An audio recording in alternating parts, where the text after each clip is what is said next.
Never been a hoe, I stay on go, so what the business? Nigga talking reckless, shoot this bitch ass with the quickness. Now he bleeding, sorry, begging, asking for forgiveness. Bow, bow, bow, bow, bow, Limp Bizkit. All my niggas wildin', they done labeled us some misfits. Wake up every morning, 2 or 3, 5 in the Fitbit. Oh shit, didn't nobody come to see you old, it's some focus. Shoot 100 shots, no reloaded. Master of the game, you would think I'm into coding. Memphis niggas spit this pimpin', mackin' like I'm golden. Ho, with my money, you gon' turn me to the old me. Stay high, first class flight, I'm in the nosebleed. Copy, cooking, whipping, shipping, till you count the proceeds. OG, I've been moving back niggas since 03. Low key, niggas hating, but they don't want no beef. State gang, true sippers, bitch, I bet we gon' eat. Get jammed, get a lawyer, make it burn it, don't speak. Pour up, oh, I need some more, nigga had a long week. Shout out to my plug, he showed me love, he out in Long Beach, I'm too geek.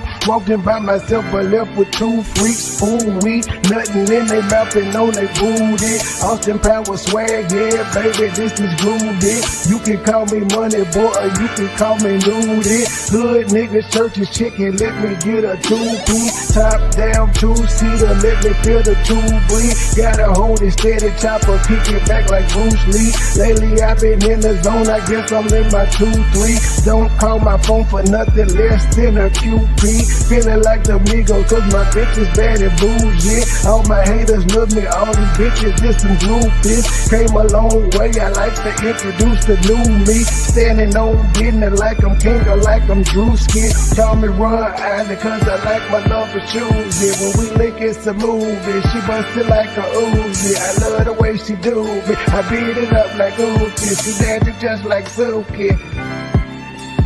Call me Ron Island, cause I love my love for choosy. When we link it's a movie, she bustin' like a Uzi. I love the way she do me, I beat it up like Uzi. She dancing just like Suki. I never been a hoe, I stay on go, so what the business? Niggas talking reckless, shoot this bitch ass with the quickness. Name pleading, sorry, begging, asking for forgiveness. Bow, bow, bow, bow, bow, Limp Bizkit. Never been a hoe, I stay on go, so what the business? Nigga talking reckless, shoot this bitch ass with the quickness. Name pleading, sorry, begging, asking for forgiveness. Bow, bow, bow, bow, bow, Limp Bizkit.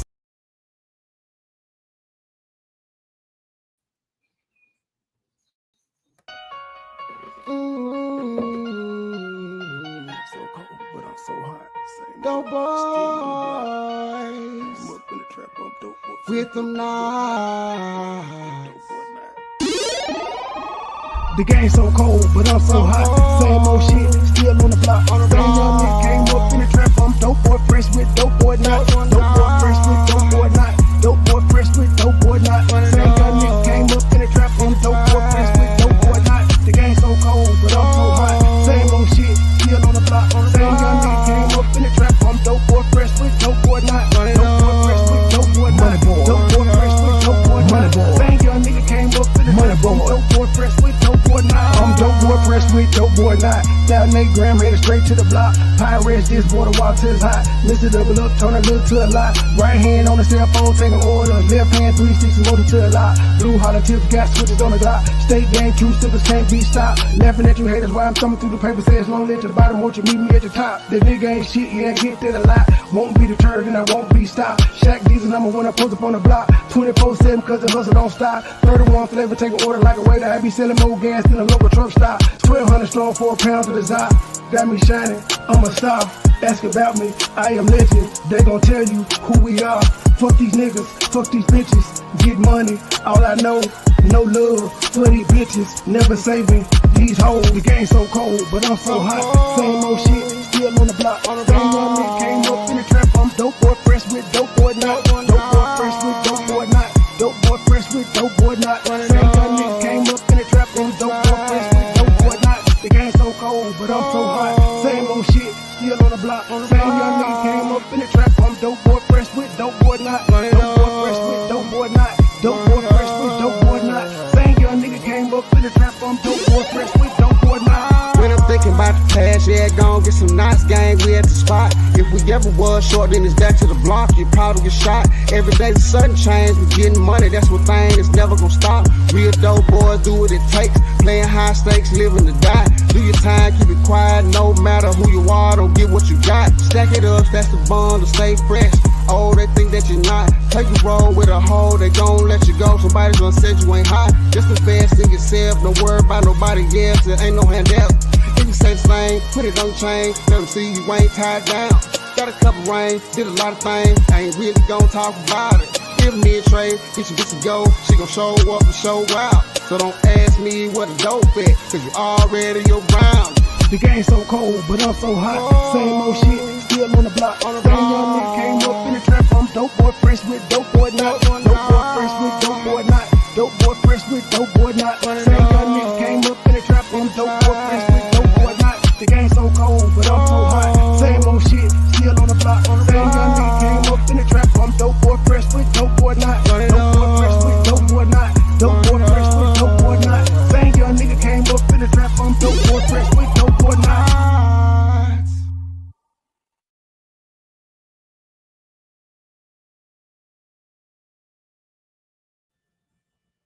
Good morning, people. Good morning. How y'all doing?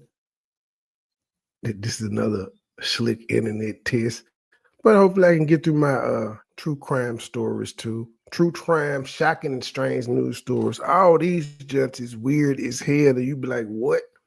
So the first one is couple that kept adopted black children as slaves locked up for life. As they should be. This ain't 1920. The fuck is wrong with these white people? Why our system is fucked up. See, Phyllis, it's totally unrelated to you, but this could be the side effect of just throwing your child away, just saying, this what can happen. This is a exact result of people that's running around right now talking about, at least I didn't kill him. Not being born or being adopted and kept as a slave, which I would take the not being born part, because I wouldn't know, because I was a zygote, an embryo, whatever, the fetus, whatever you want to call it. I'm not born, so no harm, no foul. But this, on the other hand, and then there's still a woman out there talking about, well, at least I ain't kill him. At least I gave him life. Yeah. That's the crazy part about saying that, because all the stories don't turn out good. You're giving your kid to a stranger. It's no different than giving Ash or Rico to a stranger at 12 months old. Fuck it. Here, stranger, take my baby. Let's hope for the best. Anywho, let's get into it. Was put on one of the most reprehensible, narcissistic offenses that I have ever seen in my years of trial work. And may God have mercy on your souls, because this court will not. A West Virginia couple will spend the rest of their lives in prison after adopting 5 children, only to subject them to unimaginable horrors, including being locked inside of a shed for days and forced to perform grueling labor. But thanks to those who refuse to stay silent, these monsters will never walk free again. I'm going to speak with civil rights attorney Joe Richardson to dive into this truly disturbing case. Welcome to Sidebar, presented by Law and Crime. I'm Jesse Weber. Okay, so I'm not going to sugarcoat this for you. This is a story of a nightmare that was disguised as a home. It is a case that is so brutal and upsetting that it has drawn national outrage.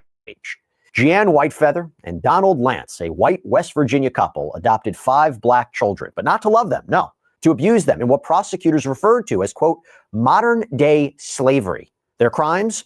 Human trafficking, child torture, forced labor. It is a level of cruelty that is so extreme. And last week, justice was served when these two were sentenced collectively to a punishment that exceeds 3 lifetimes, meaning they will die behind bars. And that sentencing marked the end of a harrowing case that began back in October of 2023, when a home health worker 911 call exposed the extent of what was going on inside this house, where the children, then aged 5 to 16, were imprisoned, starved, and forced to work like, quote, slaves on the couple's rural Sissonville property. But the real story lies in what those children endured and how they survived. So I want to go back to that October evening in 2023 when this house of horrors was uncovered. At 5:46 p.m. on October 2nd, a home health worker made this urgent call to the Kanawha County Sheriff's Office. She has 2 kids locked in and out building. They've been in there for days. And what deputies found when they responded was absolutely horrifying. According to an official news release from the sheriff's office, quote, deputies had to force a male and juvenile female locked inside an approximate 20 by 14-foot room. The children had no means to exit the barn on their own, no running water, no bathroom facilities, and were obviously deprived of adequate hygienic care and food. But according to the release, at the main residence, deputies located another small child locked inside alone. The child was observed in an unprotected loft approximately 15 feet high. So Lance and Whitefeather, they later arrived, were subsequently arrested, hit with a felony charge of gross child neglect of a child, resulting in the substantial risk of injury. Later, the charges were upgraded when they were dealt with a whopping 20-count indictment, including human trafficking, child abuse, using a minor for labor. By the time they stood trial, they faced 35 counts. And before we go any further into this, I went on. This is such a terrible case. That man was, first of all, what's up, Joe? You look like Doc Rivers. But why didn't these motherfuckers take a plea agreement? And you got that many charges. Like, go to court for what? 2, 3? Yeah. You know, like 20, 30 charges. Take a plea. They give you that many so they can get you convicted on something and still give you some time.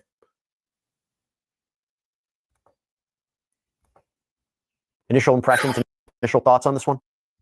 Oh my gosh, where do you even go? I mean, it's clear that these children were treated subhumanly in a way where there's no gray area. There's no, there's no two ways about it. There's so much that doesn't make sense here, particularly as it pertains to the idea that someone has actually been adopted and therefore you're supposed to care for these siblings and care for these kids and give them something that they're missing. And there's no two ways about what actually was happening to them, because we saw what we saw between the video, the things at the house. It's just problem all the way around, and that they're treated subhumanly. And the only way to describe it is, yes, they're treated like slaves. What are the civil rights laws that are triggered here? Because again, you don't see these kind of allegations very often, at least in my perspective, in child abuse cases. Yeah, I mean, boy, where do you start? So are that the civil rights of these children basically have been taken by their parents. It's kind of strange because you don't normally see it. Normally, the allegations are the criminal side allegations against the parents related to child abuse, related to child neglect and things like that. But is there a way to argue that the children had liberty taken away from them and those types of things in a case that would be against the parents? Well, that's not going to go very far. But could something be said about the agencies that were supposed to be looking after them? If they find information that would demonstrate it, they've been investigated for a while. They've been investigated for a while in the previous place that they lived. Is there potential for there to be something brought because these particular folks missed the ball? Well, here's the thing, right? Mm-hmm. These parents are understanding past home studies, adoption screenings, homeschooling the kids. Is there a problem in the vetting process? There's an argument that there's a problem in the vetting process, but at the very least, there were investigations once they had the children. There were already claims that there were problems that way. And normally, yeah, clearly there's problems, but I don't know if that's this story or a story we listened to the other day, but it's on my head where the people said CPS had come to the house several times and nothing was found of it. The kids were being homes. Yeah, the one where the boy had been captive for 20 years. Remember, they said they had home visits several times and nothing came of it. So when they come out and nothing comes of it, like you can't keep harassing them. But I don't know. It's crazy as hell, because then you got people that have false shit on them, nothing comes of it, and you don't want them to keep being harassed. It's I don't know how they can fix this shit, but clearly it's something's not working. I don't know if they should do if you do a mandatory follow up after the first one. That's kind of like harassing a person if you didn't find shit, but you just want to double back a couple months later. So it's a tricky situation. what do you do? And then I think in that case where they actually had the son here, kept stepson captive for them 20 years, what the fuck? They sued the damn state for harassment because they were like, y'all aren't finding anything. Y'all keep coming out here. But it also goes to show how devious they look evil in their mug shots. So they was able to clean all that shit up before the people came, which is weird because they typically don't give you a heads up. They just pop up on you. And if they popped up and didn't find anything unusual, then what do you do? I don't know, man. I don't know. It's confusing. Oh, the rain finally started. They only been saying it was going to rain for the past 7 hours.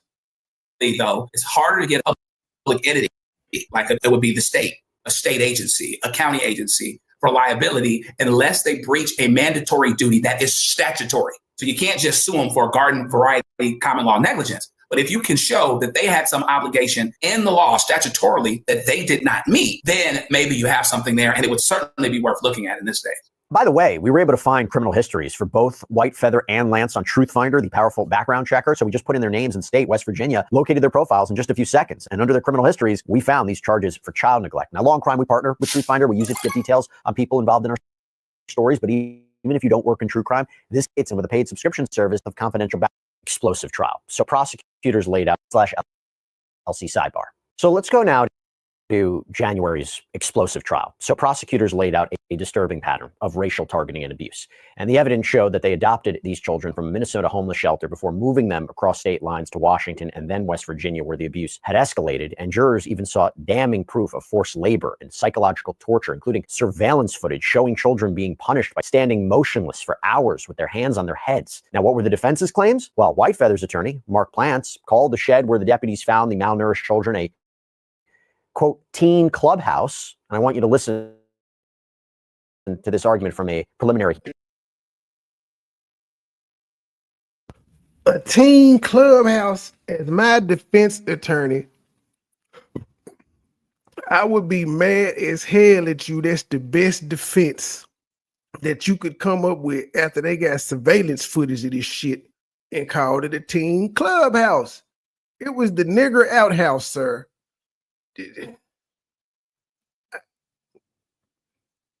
See, that's why people don't like lawyers, but the Constitution guarantees you a defense. But sometimes you can, and if nobody can't not take the case, they can't. Somebody got to take the case. Somebody has to come up with a viable defense. But goddamn, dog, a clubhouse, a teen clubhouse. Do any outside neighbors come on? What's going on, Miss Hargrove? What the hell is a clubhouse? I'm appalled. Teenage clubhouse. They go down there and play around. Now, this explanation collapsed under scrutiny because the 911 caller directly contradicted Plants, testifying she saw Lance lock the children inside. Neighbors also took the stand, describing how they'd suspected abuse from the moment the family moved into the neighborhood. One emotional witness explained why she contacted Child Protective Services. I was afraid that they would move away and those little kids, nobody would be there to help them. And when White Feather and Lance took the stand, their testimony painted a starkly different picture. White Feather claimed she was a devoted mother who cooked, cleaned, did most of all abuse allegations. I will never disown them. As far as I'm concerned, they're my children. You love all your children. I love all my children. And when Donald Lance took the stand, he painted himself and White Feather as overwhelmed parents simply trying their best, explained that one of the couple's children had mental health issues that they were trying to manage. But the jury had already seen damning evidence that told a very different story, including text messages where the couple referred to their black children as, and I'm very sorry to say this, monkeys. That's what they said. Mock them, discuss physical punishments. Don't you know that digital evidence really hard to argue against? And in one particularly disturbing exchange, they used the initials PB to describe one child, meaning P-boy, P-brain, psycho boy. Here's how Lance attempted to explain these messages. You know, after the 100th time that your 10 to 13-year-old kid, you know, wets his pants, you know, it gets a little bit frustrating because every time it takes time, you have to get him cleaned up, change his clothes, and or get clothes changed, and it gets frustrating. Joe, back to you. I mean, what do you want to hit first? The surveillance footage, the witnesses, the text messages? Was it a foregone conclusion that they were going to be convicted of? Nigga, you didn't know that children wet the bed, that children use the bathroom on themselves. You didn't know this. You didn't know that it could be frustrating. You got to clean up shit. You got to wash shit. If they didn't took a bath, they got to be clean again. You didn't know this. I knew that when I had my first child. You an adopted parent and you didn't know this?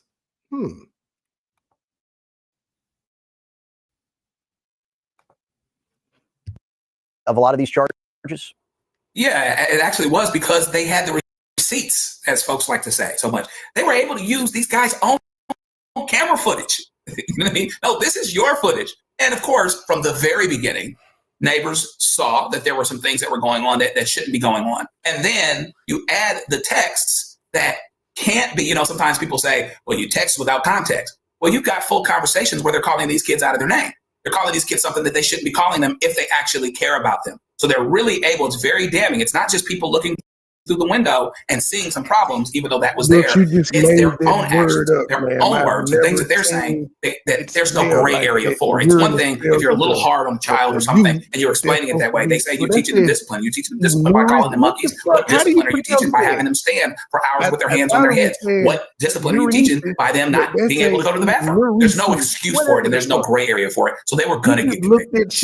Tough case to defend. I mean, during sentencing, my understanding is the judge criticized them for their defense, chastise them for their lack of remorse. Why do you think they took the stand? I guess they figured they wouldn't be any worse off for having done it, but it's a continued, it's up to them. Maybe it was against their attorney's advice, but it's also the potential for continued delusion, continuation of the delusion that they've been in the entire time. So even though the evidence is damning, okay, there's still the matter of whether or not your explanation insults intelligence. And they really did that. I can imagine the jury was probably angry by hearing it. You call it a clubhouse? You didn't have to call it a clubhouse if it wasn't on text that it was called a clubhouse, or if it wasn't on video that it was called clubhouse. Why would you make that up? We all know it's not clubhouse. So they made a lot of bad decisions in their testimony. They probably knew they'd have the book thrown at them anyway. But even if they're going to testify, which is rare, there's a question of how you testify and the way that they testify. Man, that's what I'm saying. These people never should have went to trial. They deserve life because they were stupid enough to go to trial. Because I just be saying words. Sometimes words just come out and I have to ask. You just be flexing your brain power. But that's why. And I'd be like, what you just say? What that word mean?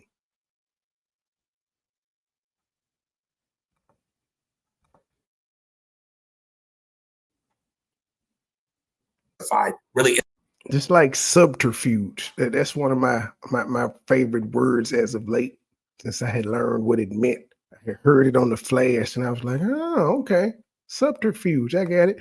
I'm just waiting on the correct moment to break that journey in. I actually do have a couple of examples, but I'm gonna hold my mule. Insulted the jury and the judge's intelligence. And a few things here. I mean, first of all, I got to call out the people around here. You know, the neighbors, the home health worker decided to get involved, alert CPS to what was happening. You know, Lance had made the argument that, you know, one of the children peed his pants, that this was frustrating. But these were children who were subjected to extended periods of time without even having access to a toilet, among other horrors, such as only being given peanut butter sandwiches, staying in dirty clothes. It compiled. Now, here's the thing. I want to go to the end of this case. So during closing arguments, Whitefeather's attorney argued that this was simply a case of bad parenting, that this was not racial animus. But prosecutor Madison Tuck dismantled that argument in her powerful closing argument. I want to remind you that defendant Whitefeather and defendant Lance made a... I'm sure about to say, now, if you hadn't have been calling the monkeys and shit, then it's probably wouldn't have been racist. But unless you got text messages or you calling your white nieces and nephews and your white friends and shit of that nature monkeys, then Yeah, it was very, very racist. Which is funny. Y'all say we look like monkeys, and y'all the Neanderthal looking motherfuckers. Y'all the ones with the 8 noses and shit. Our noses is wide. Y'all should be sunk in. It's crazy. White people have tails and shit. They look more like animals than us with the dog fur, all that shit. But, you know, whatever. Some of y'all actually got fur like dogs. But whatever. Bet when they chose to move to Sissonville, West Virginia, they bet that West Virginia would not care if they mistreated their black children right out in front of the world. Ask you to prove them wrong. And prove them wrong, the jury did, delivering guilty verdicts on 31 of the 35 counts. We, the jury, find the defendant, Jeannie K. Whitefeather, guilty beyond a reasonable doubt of human trafficking of a minor child. We, the jury, find the defendant, Donald Ray Lance, guilty beyond a reasonable doubt of human trafficking of a minor child. And so the convictions included human trafficking of a minor, civil rights violations, forced child labor, severe child abuse. Whitefeather was convicted of all 19 counts against her, including civil rights violations, while Lance was convicted of 12 of the 16 counts against him. So the jury didn't find him guilty of 4 counts of civil rights violations. And when sentencing came on March 19th, the children, who are now safe in foster care, faced their tormentors. And their words cut through the courtroom, with one child saying, "Don't call her my mother, please. That's my only request to you. Her name is Jeanne or Miss Whitefeather." Another child saying, "I will be something amazing. I will be strong and beautiful. You will always be exactly what you are. Horrible." Judge Mary Claire Ackers delivered the final blow, sentencing Whitefeather to 215 years behind bars and Lance to 160 years behind bars. And instead of apologizing today, because you never have said you're sorry, even though Miss Whitefeather, you say you made some mistakes, but you're not sorry for them. And Mr. Lance, I didn't hear you apologize either when you had the opportunity. But what you did do was put on one of the most reprehensible, narcissistic defenses that I have ever seen in my years of trial work. And may God have mercy on your souls.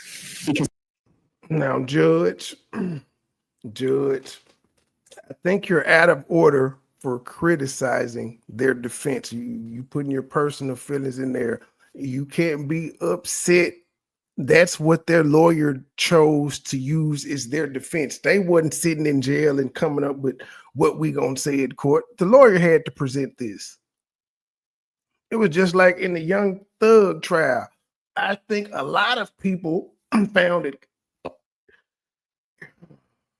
very, very distasteful that on opening day, Young Thug lawyer went up there and said, "Thug means truly humble under God," and continued to keep that charade up the entire goddamn trial.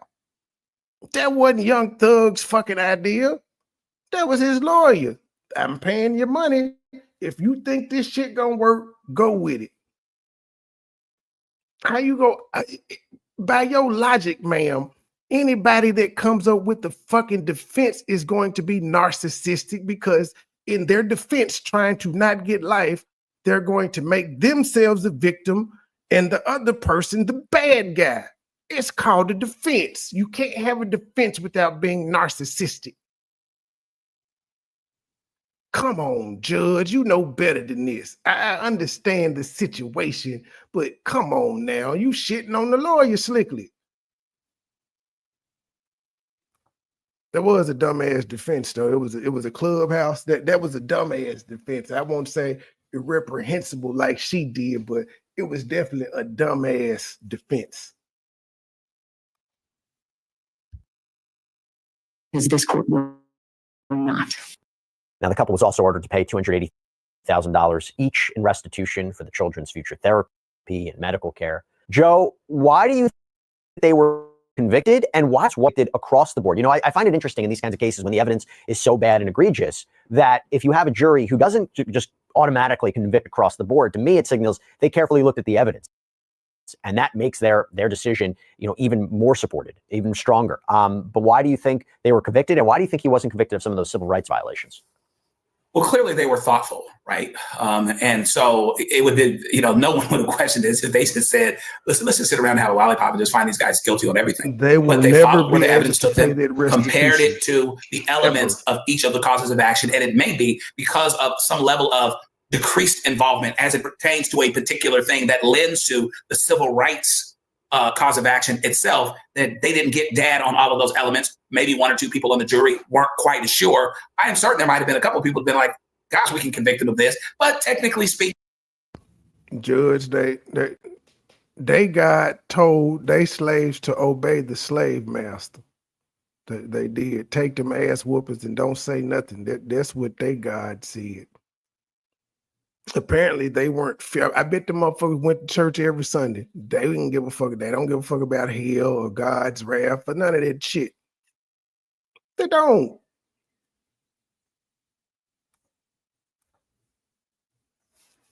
as it pertains to this cause of action related to the civil rights violations, for what we saw, maybe we saw Mom White Feather here, but we didn't see Lance here with this and this particular thing. So a little bit technical, but it also shows how thoughtful they were. When you hear a combined 375-year prison sentence, my understanding is maybe life in prison is just not an automatic punishment for these charges, but you combine all the convictions together, right? And that's how you come up with that number. What does that significance of that number mean to you? Because a lot of people say, 100 years in prison, 200 years in prison, 160 years in prison. Like, we look at life in prison, but sometimes the number is more impactful than just saying life in prison. There's something about that number. What did you take away from that, from the amount of time they're going to be behind bars? Well, it shows that what they did was egregious, right? And it's recognized by the judge. Theoretically, they could qualify for parole. It would be many decades down the road, and I don't know that they actually will. But it's also a technical formula as well. You're at X number of years. Based on this, you qualify for parole after Y number of years. So there's a technical formula component. But the number of years, the tax that is several hundred years, first of all, it speaks to two things. First of all, that it's totally egregious. Second of all, that there's no way, even if there was a technical possibility of getting parole at some point before they were dead, it's not going to happen. How does, when you hear the kids speak, right? Don't call her my mother. You get an insight into the psychological damage this did as well, right? Yeah. These kids are never going to get over this. Some things that you can't get over, but you have to get through. So they'll need lifelong mental health care. That doesn't mean they can't live productive lives. That doesn't mean that they can't turn this negative situation into their own best positive outcome. But you never get over something like this. You just have to get through it a day at a time and push through and try to exact forgiveness in a situation where someone is not saying sorry and is not in a position to be or to deserve forgiveness. You've got to forgive them anyway, just so that you can live the best life you can and let them go so that you can therefore move forward. And it's very, very hard for someone that is so naturally aggrieved and has a right to be aggrieved. They've got a right to be mad for the rest of their lives, mad at the world, mad at everybody. But for them to be productive, they're going to have to find a way to move forward. And it's going to be very, very hard. And I'll tell you, look, these two never look. I don't see any option where they're getting out of prison. I mean, I don't think they're ever going to step out of prison ever again. And these children are going to move on with their lives. You heard one say that they're going to be amazing. We wish them nothing but success and love and the best. But really, you got to also call out the people around them who refused to look away and spoke out and testified and called 911. So listen, Joe Richardson, tough case. Thank you so much for taking the time. It was great seeing you. Good seeing you, Jesse. Thanks much. And that's all we have for you right now. Mom drove around with son's body after strangling him. Make sure my speed up. They're crazy. Oh, we're going to get some interrogation in this one. You drove around with your kid for more than... Like, what she thought she was starring in? The Black Weekend at Bernie's? Why are you riding around with a corpse, ma'am? They let you know these people don't be planning out their crimes. They don't even know what to do after they done killed the motherfucker. You drive around with a dead body in the car and probably smoking weed. It amazes me how many of these damn Louisiana State Trooper videos I see where Motherfuckers got $1 million, $5 million, $2 million, $3 million worth of dope in the car, and they smoking weed. You niggas can't get out at a rest stop and smoke. You niggas can't get a vape, or better yet, you niggas can't just wait till y'all get the money and celebrate. It'd be the dumbest shit in the world. All of them be smoking weed and have just so much drugs on them. It's like, what the fuck? You know that's probable cause to search the car. I just don't get it. Even though now they're trying to pass laws federally to where that's not a reason to that's not probable cause to search somebody's car. I smell weed. But that's another reason most of the states they hadn't legalized it are trying to, because they get money off these I smell weed searches. I don't know how many times I've been searched because motherfuckers smell weed and didn't find shit. That's just what they say, hoping to find some. And if they find some, which they have before, that's your ass, Mr. Postman. There ain't no arguing with it. You just got to fight it in court. But yeah, if you're still doing illegal shit and you riding around smoking, then you deserve everything that comes your way, because that's young nigga shit. Hello, ask questions. But let's see how long the circumstances behind mom riding around with her son's body in the car. 5 hours and you left. Dead in your car.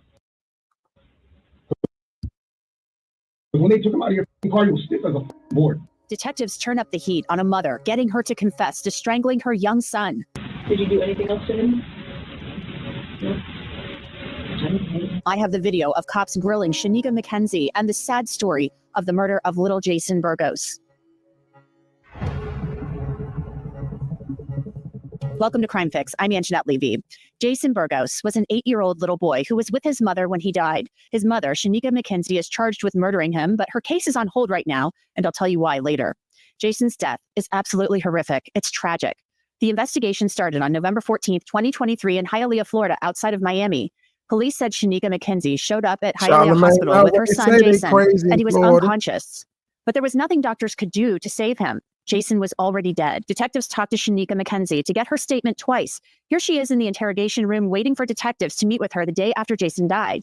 In her first police interview, McKenzie described her son wrapping a seatbelt around his neck, and you'll hear exactly what she told detectives here in a bit. But eventually, in a videotaped statement with detectives, Miami police say McKenzie confessed to murdering her son. A press release stated, the mother confessed to investigators that for the past 2 days, she plotted to kill her child. She further described that while the child was asleep in the rear passenger seat of her vehicle, she used a tablecloth to suffocate and strangle him until he became unresponsive. She then proceeded to drive around various parts of the county conducting errands with her unconscious child's body in the vehicle. Now, this is so incredibly disturbing and unbelievable. The fact that police claim McKenzie strangled her son with a tablecloth as he slept and then drove around with his body while she ran errands, I can't even imagine. But back to the detective's interview of Shanika McKenzie. They brought her in after the autopsy had been performed on little Jason. At one point, you can actually see her look up at the camera. She knows she's being recorded. Detectives start by asking her about the day Jason died and a bruise on his ribs. Do you know how he ended up getting that little bruise on his rib? Mm-hmm. You opened out a playground or anything earlier? Right now, about that? Not that day. Okay. Can you do me a favor? Can you take me back to the day that he died? From the morning until you get to the hospital? Just the whole story. I know, like I told you yesterday, I know it's hard, the questions, but we just gotta clarify everything that happened. Okay, that's all it is. That's all I need to know. So in the morning, what time did you wake up that day? Mm-hmm. You don't remember the time you woke up? Okay. Did you guys go eat breakfast or anything? Mm-hmm. Nothing whatsoever? You just went straight into work that day?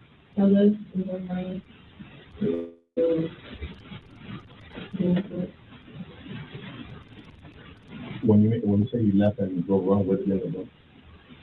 Just driving. And you went with him? Mm-hmm. Okay. Do you remember what gas station was at?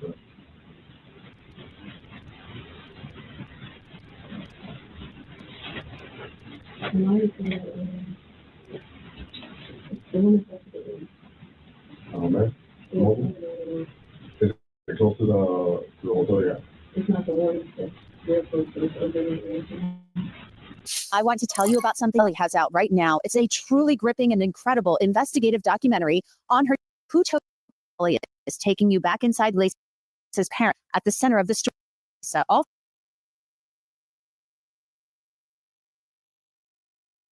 also find out more at tell her that it did not come from. Now you heard Mackenzie tell police she didn't know how Jason got the bruise, and the detectives tell her that it did not come from chest compressions being performed at the hospital. He had a bruise on his foot. He was sitting on my side, hurt something like that. For one, for two, he was a very loud child all over the place all the time. Yeah, he was always jumping around and stuff, right? If he did hurt himself, I didn't see it, and he didn't hurt himself enough to say something to me. So, and I didn't see no bruise on him. He said anything about his side hurt. So y'all are telling me something. That's what I'm saying. I mentioned earlier that Mackenzie told police about an incident at a Wawa where she claimed Jason wrapped a seatbelt around his neck. This was an audio interview. Listen to what she described. And you told officers on the scene earlier that He, do you remember what day that was? exactly. I know it was a couple days ago. So it was during November of this month. I was actually working and I pulled over to get some gas and I ran in to get the gas. You know, usually he'd jump out the car behind me. I had a child locks on. He'd jump out the front seat door. And but sometimes I tell him to stay in the car. Sometimes he would, most times he wouldn't. But this particular time he actually stayed in the car when I told him. But I think he threw a fit. Like Yeah. like that. And Because when I got back this to was the you said a car- couple days ago? Mhm. Literally 2 days ago? I don't know exactly what day, but I know it was I have my phone, so I can't like try to verify anything. But I know it was within the last couple days. I say maybe 3 or 4 days ago. No more than that for sure. Do you remember which gas station or no? Wawa's on Okeechobee. Wawa and Okeechobee? Mm-hmm. If they have me on camera, you'll see. Like I'm like, Yeah, no, that's fine. and I kept because I was shocked. I was in shock at how he was wrapped in there. He was like, okay, this is the seat, the back seat, and he's like this on the seat, and it's wrapped around his neck like that, across his back and across his front, and that's why I said he must like. So during that interview, Shanika McKenzie is making choking sounds. It almost sounds as if she's suggesting her son may have strangled himself.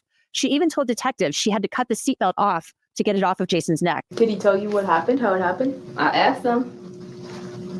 And that's kind of would fall into, I think it's because the older he got with things, when stuff would happen, he wouldn't tell me, or I guess he wouldn't know how to tell me or whatever, because I kept asking him, like, how did you end up like that? And he was like, I don't know, it just got around me. And so it would be hard to really get things out of him. Now back to the video, and the detectives asked Mackenzie to describe the seatbelt incident again. So it was like basically the seatbelt, it goes around like this. Mm-hmm. I want to say it might have been wrapped all the way around or like that, and it went behind his back, but it was going wrapped around his face.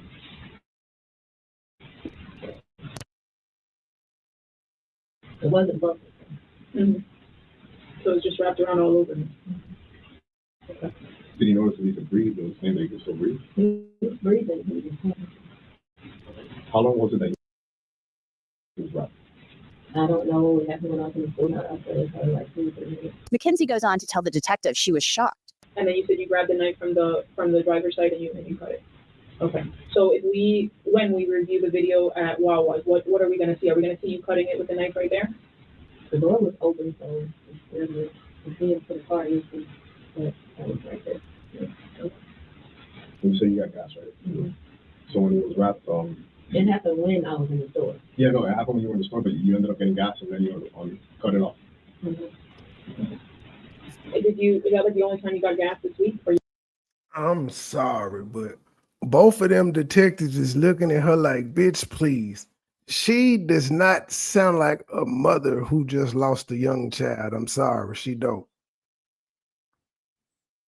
She don't. And then these people never have a damn lawyer. Even if you innocent, you should get a lawyer.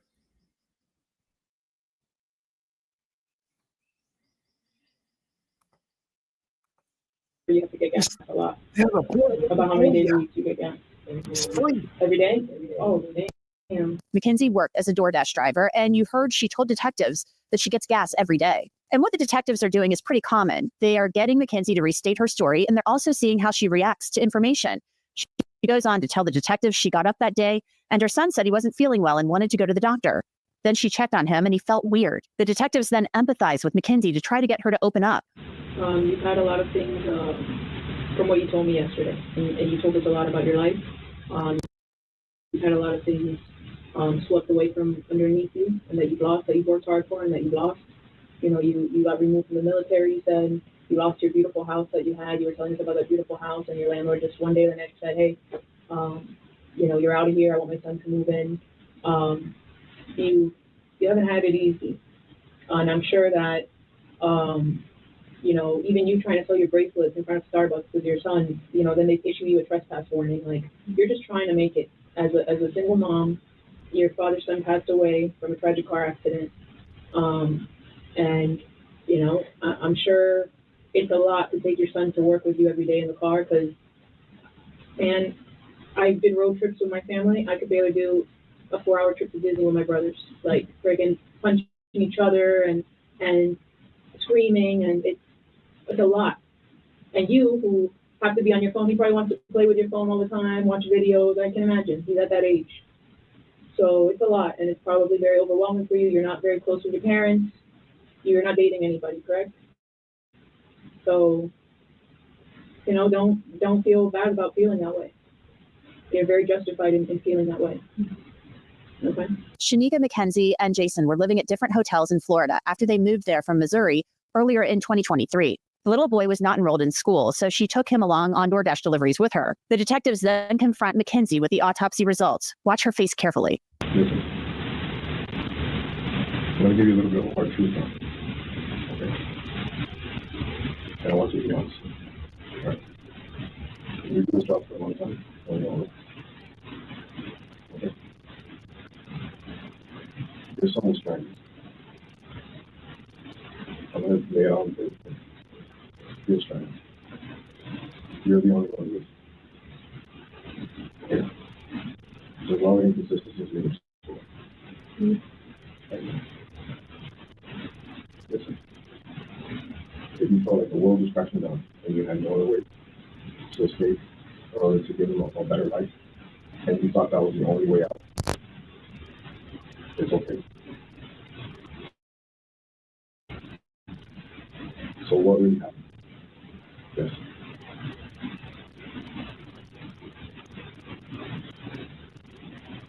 Tell me what happens. That's his neck, right? Mm-hmm. So he wasn't able to bring him inside. There was. So I'm feeling like you're telling me something happened to him at the hospital. Ain't nothing happened to him at the hospital. They haven't done what you do. Damn, she tried to blame the hospital. I had to cut the closed captioning on. It got unintelligible. You already You want to get to see him? to see him? Mm-hmm. Yeah, you know what I'm talking about, but not right now. We wanted to give you the opportunity to say the truth about what happened. That's what we're here to do. I understand that, but Now that we know the facts, now that we know the scientific facts, because people lie to us all the time, but the science doesn't lie. And we had a doctor for hours evaluating his body and told us what happened. But, you know, we want to know why it happened. That's all. We know what happened. Being strangled. So something happened to this little boy, and you're his caretaker. You're the only one with me on this understand. You're the one that. I didn't strangle my son. So what did you do to him, or what? I told y'all exactly what happened. Y'all trying to add that in. I want to see his body. Shanika Mackenzie insists that someone at the hospital had to have hurt her son. If he was strangled, it happened to him after he got to that hospital. I don't understand why they would touch him like that, but that happened to him after he got to the hospital. He was in the car, and then they took him out of the car. He was in the hospital. That would have shown. You don't have your job too bad. That's not what I'm saying.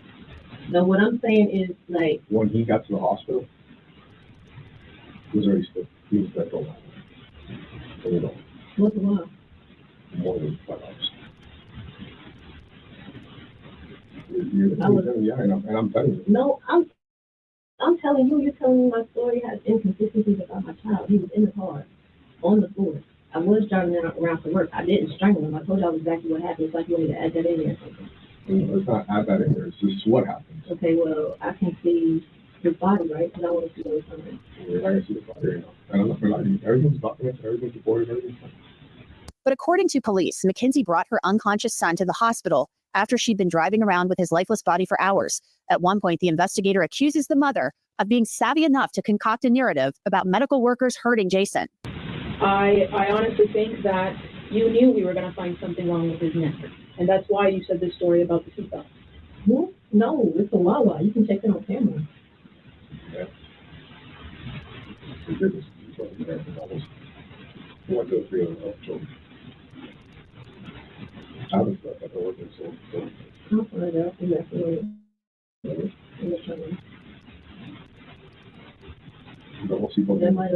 No, it's not. So basically, I feel like if he was strangled, then that hurt him more than I knew. That'll be the only thing. The thing is, like, with the injuries that he's consistent with, right?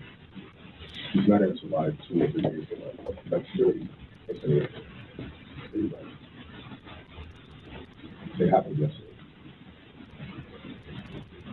You're the only one. I didn't say that the Wawa thing was constant. I didn't say that, but you're telling me that he was strangled. That's why I'm like, words.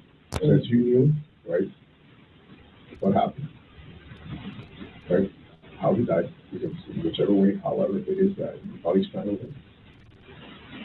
How? Wow. Yeah, no, I'm going to give you the hard truth. No, that's not a hard truth. That is an instant lie. Because of that? Because you just said that the Wawa thing didn't happen.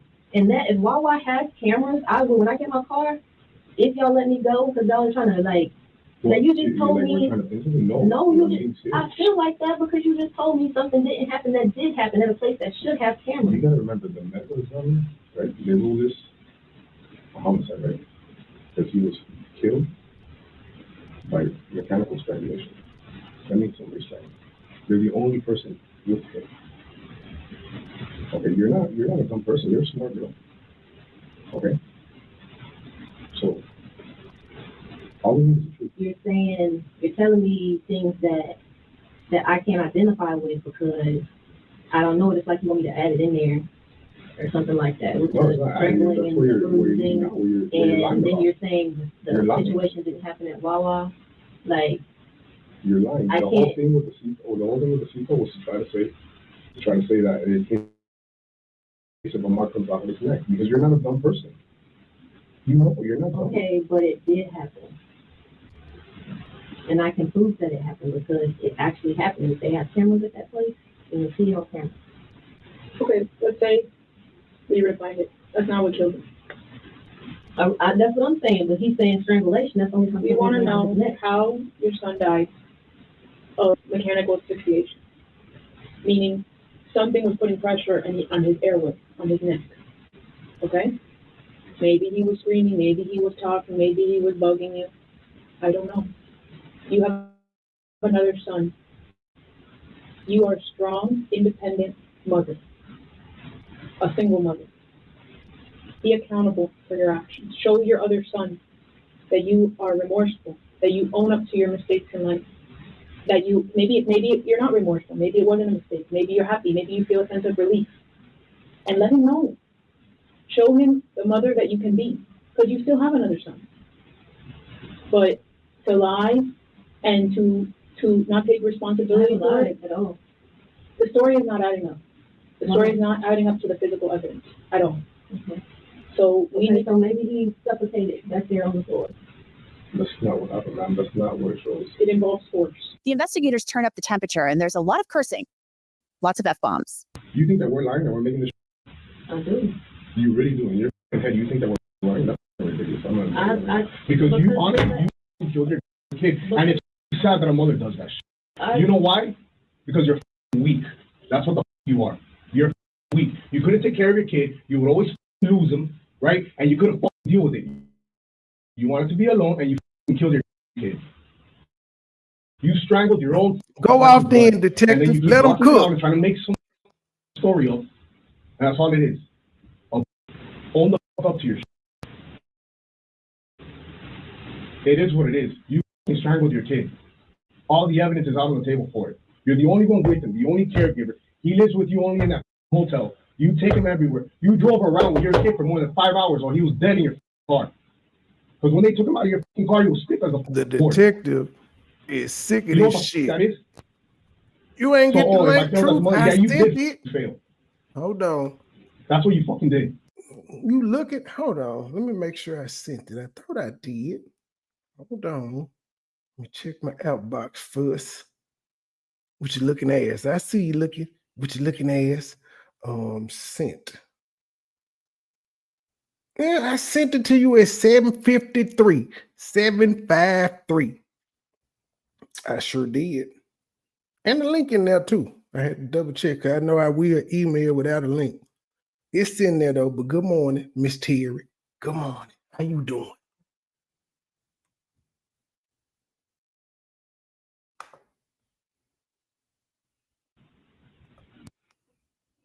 You want to escape this whole life? Investigators then get Mackenzie to open up again by showing her something that looked like she was trying to get help for her son. I'm gonna see if I can help you out here with because I actually looked through your phone. Yeah, the brands, we said, hey. And the first thing that popped up in your photos was a Yeah, screenshot this, and I of the said, good Department of morning. Children and Families.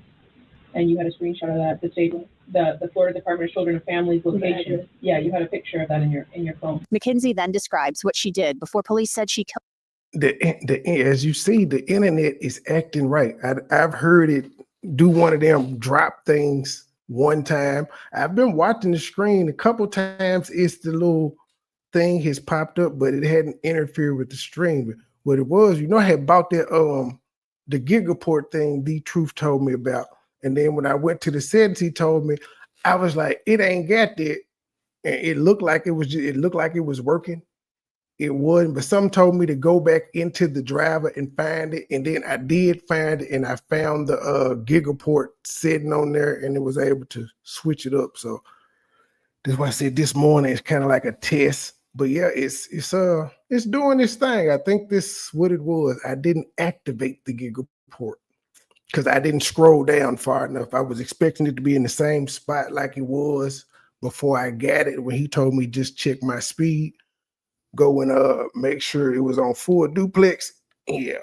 So I think I got it by George, but I'm not gonna get too happy. I don't get too damn happy yet. Good morning, Sonia.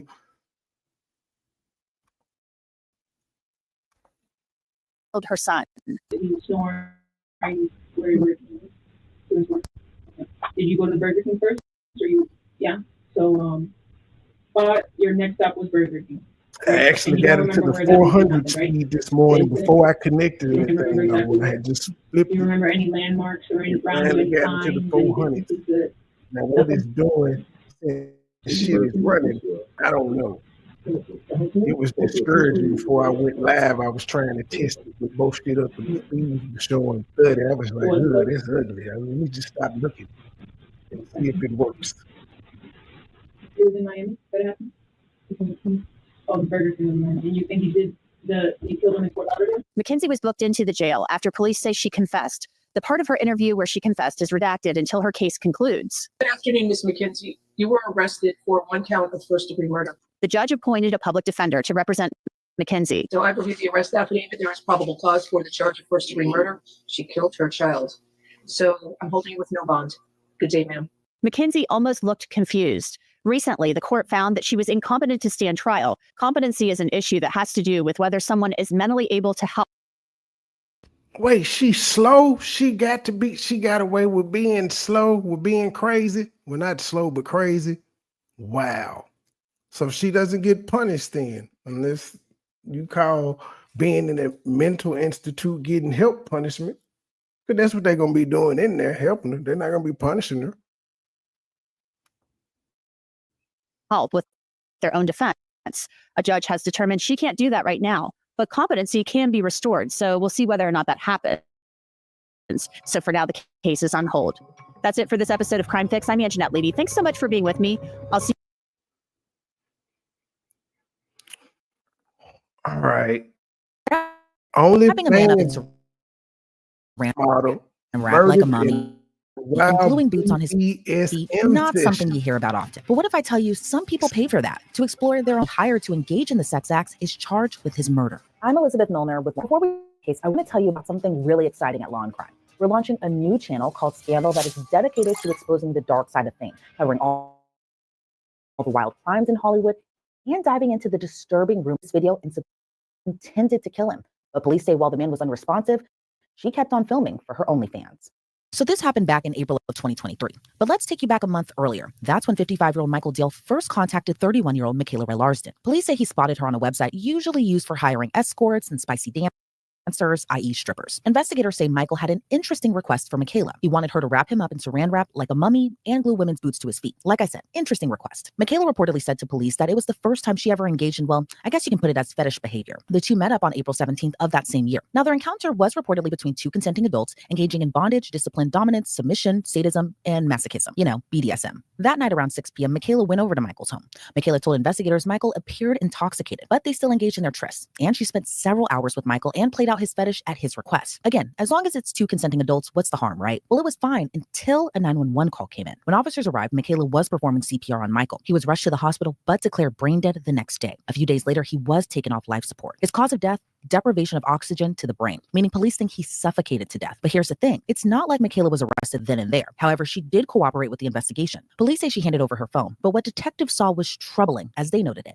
On her phone, police say that there were videos of Michael struggling to breathe. He had duct tape over his mouth, a plastic bag over his head, more saran wrap, then duct tape over his face and head. Police say his wrists were bound, his fingers were covered in duct tape, his legs were wrapped in plastic, and police say he was unable to remove the bag or wrappings that were over his head. It's pretty horrifying to think about, and there's more. Now, police say while he was laying there unresponsive, Michaela allegedly kept on filming content for her OnlyFans. Police say she filmed herself performing a sex act nearby, but didn't lay into what exactly it was. They say the footage was shot just moments before she called 911, but police say Michaela denied putting the bag over Michael's head. During their investigation, they learned more, like that Michael paid Michaela $11,000 to have conversations with him and to come up to his house, tie him up, and perform other bondage acts with him. Michael's roommate reportedly told police he saw Michaela super freaked out. His roommate told police he saw Michael on the floor in his sweatpants wrapped in saran wrap from his hips down. Prosecutors say while the evidence shows Michael hired her to perform bondage and fetish acts, there's no indication he asked Michaela to obstruct his breathing or put tape over his mouth or a plastic bag over his head. But Michaela's attorney says that there was no intent to kill him and no attempt to cover up what happened. According to the Orange County Register, her attorney also questioned Michael's cause of death, pointing to the combination of alcohol and a prescription drug in his system. So what happens next? Well, trial. Michaela was arrested last month. The mom of three was charged with second-degree murder and pleaded not guilty to her charges. Ultimately, it'll be up to a jury to decide whether or not Michaela is guilty or not guilty of second-degree murder.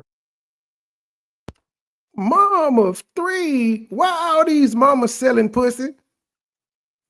She got 3 kids, yet she got time to be off spending hours fucking this nigga. Well, she did get 11,000. Well, I don't know if there was that time, but she would get money to talk to him and shit. God, a mom of 3. Why can't you sell all your pussy before you become a mother? You can sell all the pussy you want to before you have kids. You got all the free time in the world. Shit's supposed to change when you get kids. Who had the kids while you was out selling pussy?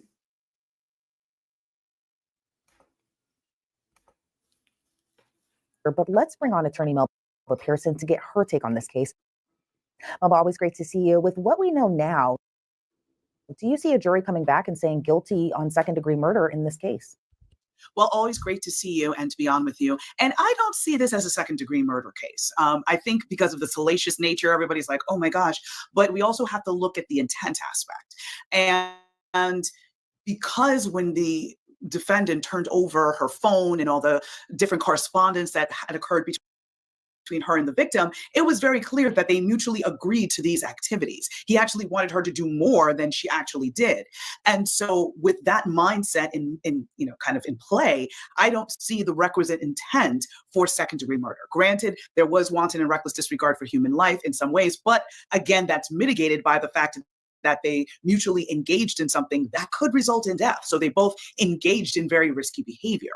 Of course, she should have responded when she saw that he had unfortunately lost consciousness, and probably should have handled that differently, but not to go down the rabbit hole because it's not exactly my area of expertise. But when it comes to the BDSM lifestyle, you have to know what you're doing because of the fact that one wrong move could result in someone's death. So I see negligence on her part because she was not aware of the rules and have a safe word and all those types of things that preserve life when engaging in such, risky behavior. A huge thank you to Morgan & Morgan for sponsoring today's Law and Crime YouTube Takeover. Morgan & Morgan is a firm with $1 billion, to mention one, even if you think your case is on your screen. And it's interesting you bring that part up as well, too, because, reading through the reports of this case, she admitted to police that this was kind of her first time acting in this kind of fetish behavior in a way, and particularly in this kind of encounter with this type of request. So with that being said, it did feel like maybe she didn't know exactly what she was doing, or even the risk kind of imposed in kind of carrying that out. So are you surprised, or I know you are surprised that she is charged with second-degree murder, but why do you think it was second-degree murder as opposed to a lesser charge, maybe manslaughter?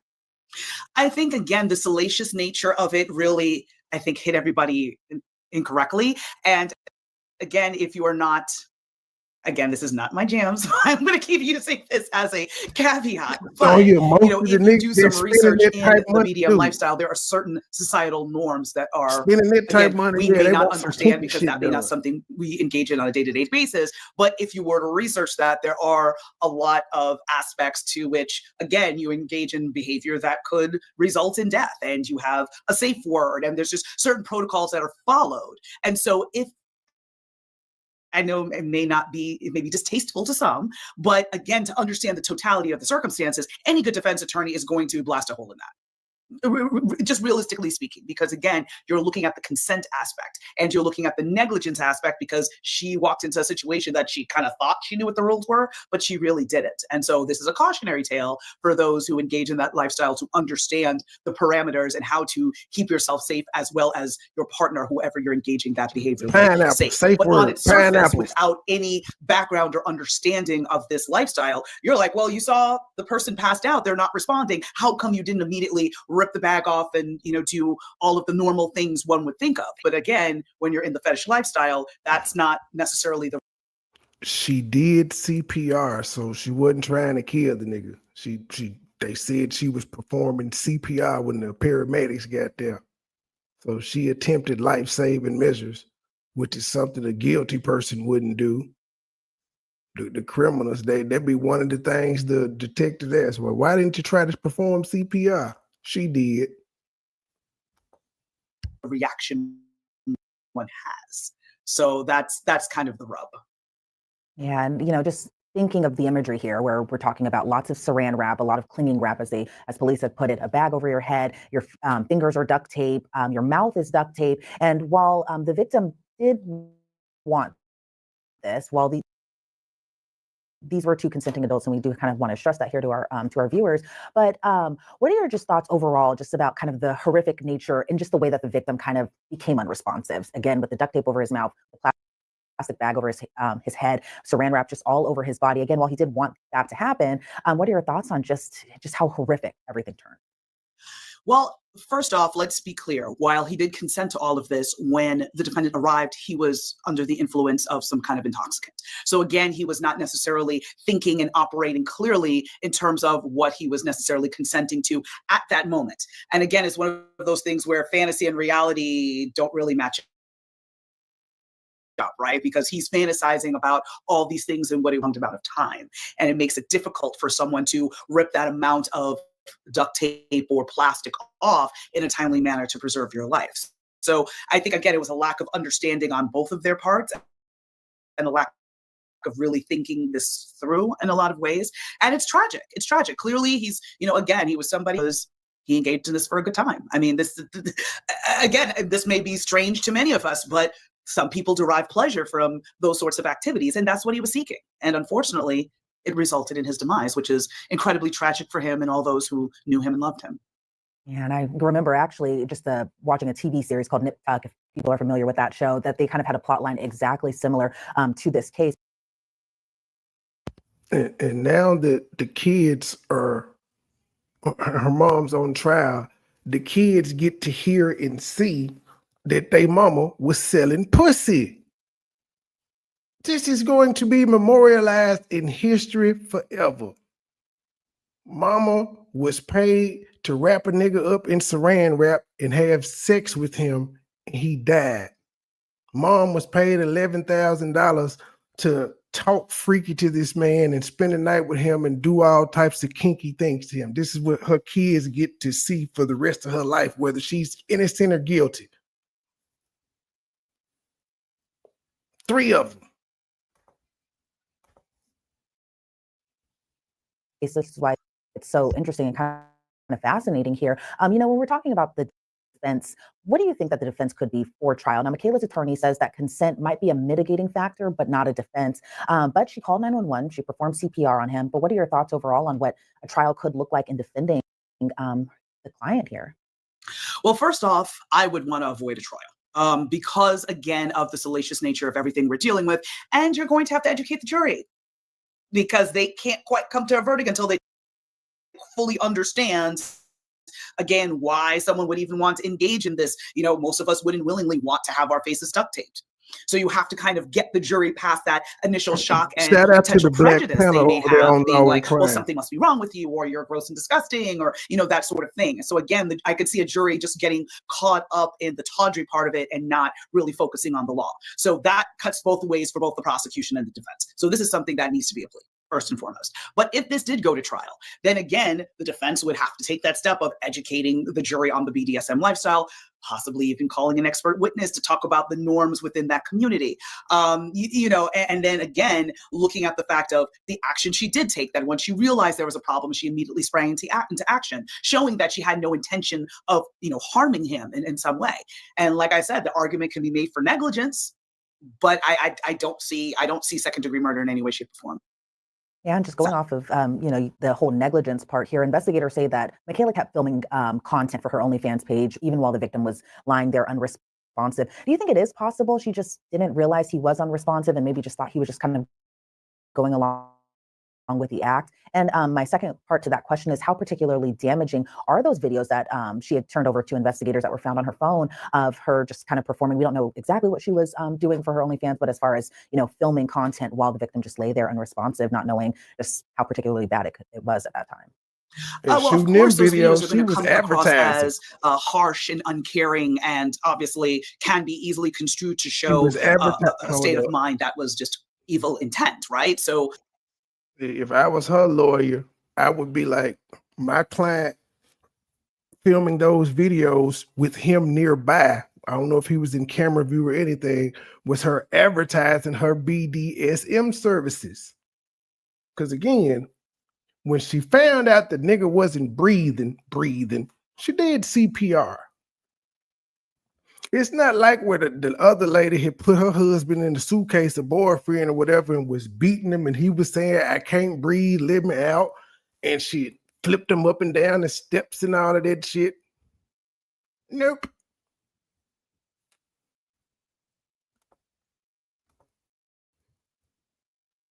You can see, again, if you're taking the BDSM aspect out of it altogether, in a normal set of circumstances, this is textbook second degree murder, right? Because of the fact that you saw somebody unresponsive, you're filming, you're not rendering aid. I mean, you think of sort of like the suitcase homicide, right? Where, the defendant placed her partner in a suitcase and left him there, and he's begging for his life. And she's like, oh, it's just, hide and seek. This is a very clearly a different circumstance than to what we saw in that case.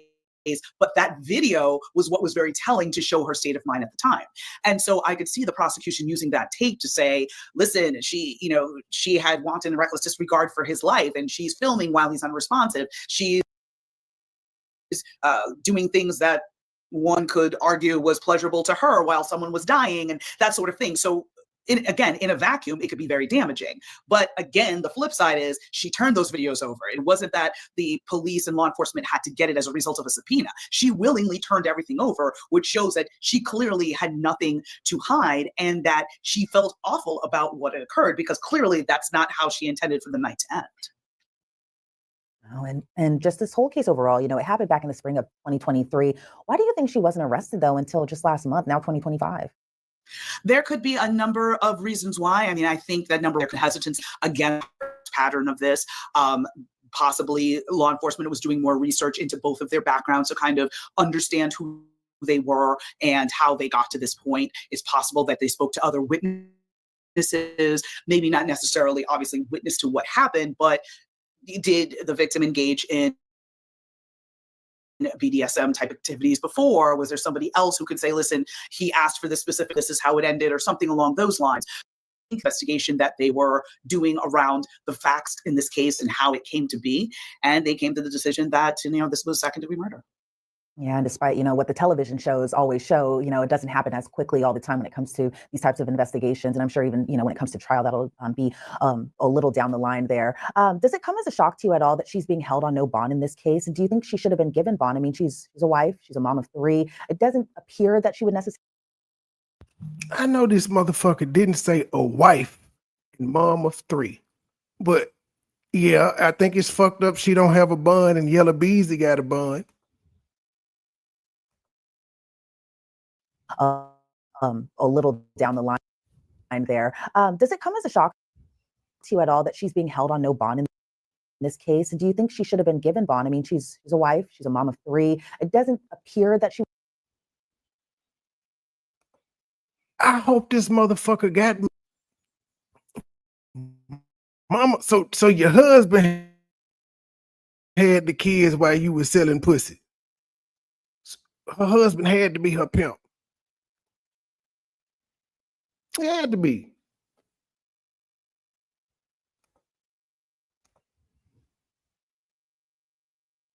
She would not necessarily be a flight risk or anything like that, but are you surprised that given the charge that she's being held on no bond? Well, again, in a vacuum, second-degree murder charge in most places is a non-bondable offense. So it is not unusual that because of the charge, she's being held no bond. Now, the unique circumstances underlying this case, to me, would speak to a situation where she should get bond because, again, a judge has to make a decision whether or not the person is a flight risk and whether or not they're a danger to the community.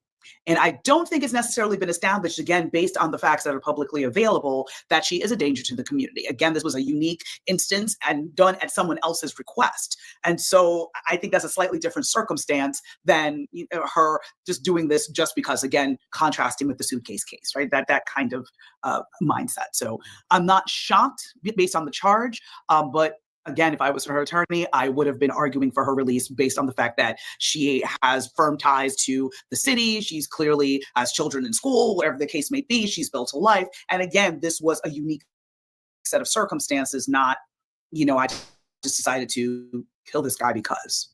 Right. And again, going back to what you had said earlier in our discussion, all about intent, again, her defense attorneys argue she had no intent on killing him or anything like that. But, given the circumstances, you can really see it both ways in this case. And I think that's what makes it so interesting is that you can really see the prosecution's argument, the defense's argument, and just kind of the blurred lines in between. So it'll be fascinating to see kind of where this case goes from here. Melba Pearson, thank you so much for your insight into this case. But I do want to ask you, where do you think the case will go from here? Even though she pleaded not guilty, do you think eventually she may change her mind and maybe prosecutors and her will work out a deal? What do you think will happen in the future with this case?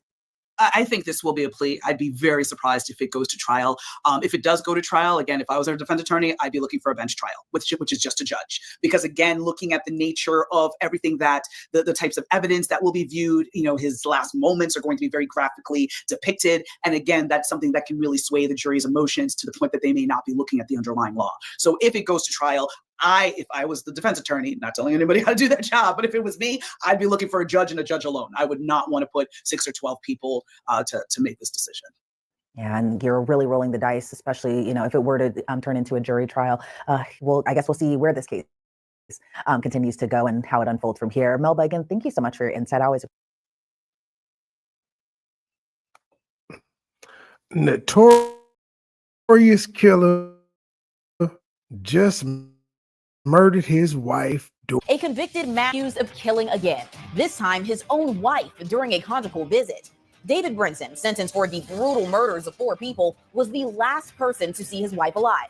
At first, authorities believed she died of natural causes, but the autopsy tells a different story. The truth, she was strangled. Now her family is demanding answers. Like, how could this happen inside of a prison? And was there a deadly plan all along? I'll walk you through the details. For Law and Crime News, I'm Kennedy Walker. This woman, Stephanie Brinson, known as Stephanie Dowles, was found dead inside a California prison in November of 2024. She is now at the center of a homicide investigation because authorities say she was strangled. Her husband, a convicted mass murderer, already serving life behind bars. David Brinson is serving 4 consecutive life terms without the possibility of parole for the execution-style murders of 4 men during a 1990 robbery in Los Angeles.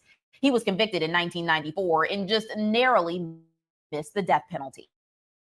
Now, according to the LA Times, here's what happened. Brinson reportedly believed one of his victims, Robert Marks, was a high-level cocaine dealer. He stormed into Marks's home demanding drugs and money. But after ransacking the place and finding almost nothing, Brinson made a decision that would change the rest of his life and end someone else's. Prosecutors say he forced Marks and 3 other men to lie face down on the floor and then shot each of them in the back of the head, execution style. His victims included 59-year-old Robert Marks, his roommate, 28-year-old Gene McCullers, and 2 visitors, Celadino Ligtas, who was 33, and William Terry, who was 27 years old.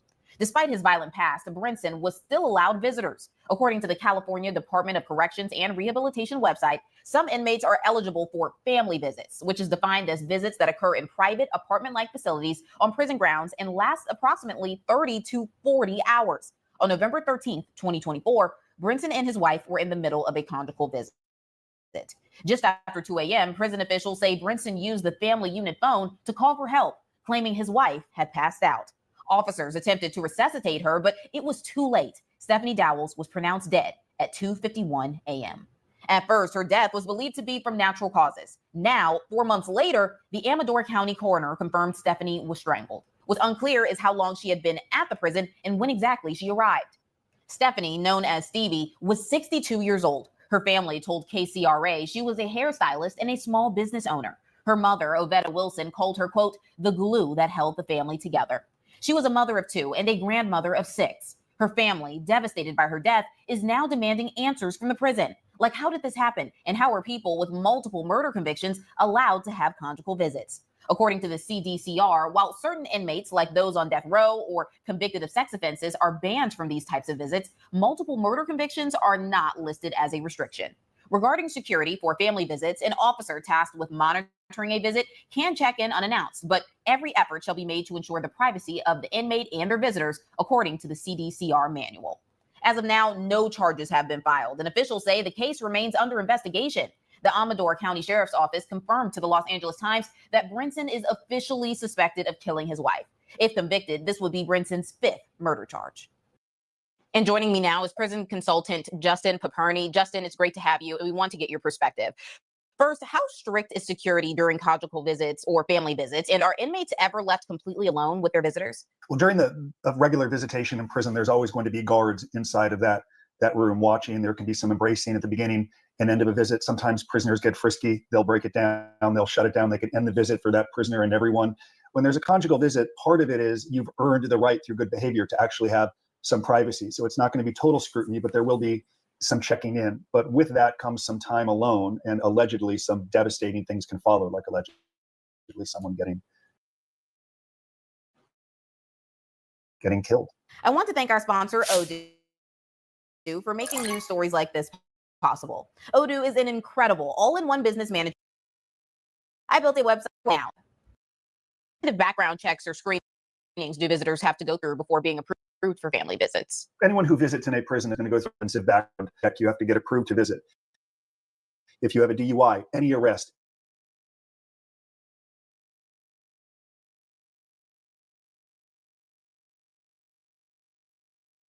so you're in prison and you meet someone, it could get harder to get approved to visit if you didn't know them before you went to prison. There should be some connection. And how common is it for violent offenders to be granted family visits? And do you think policies around this should change?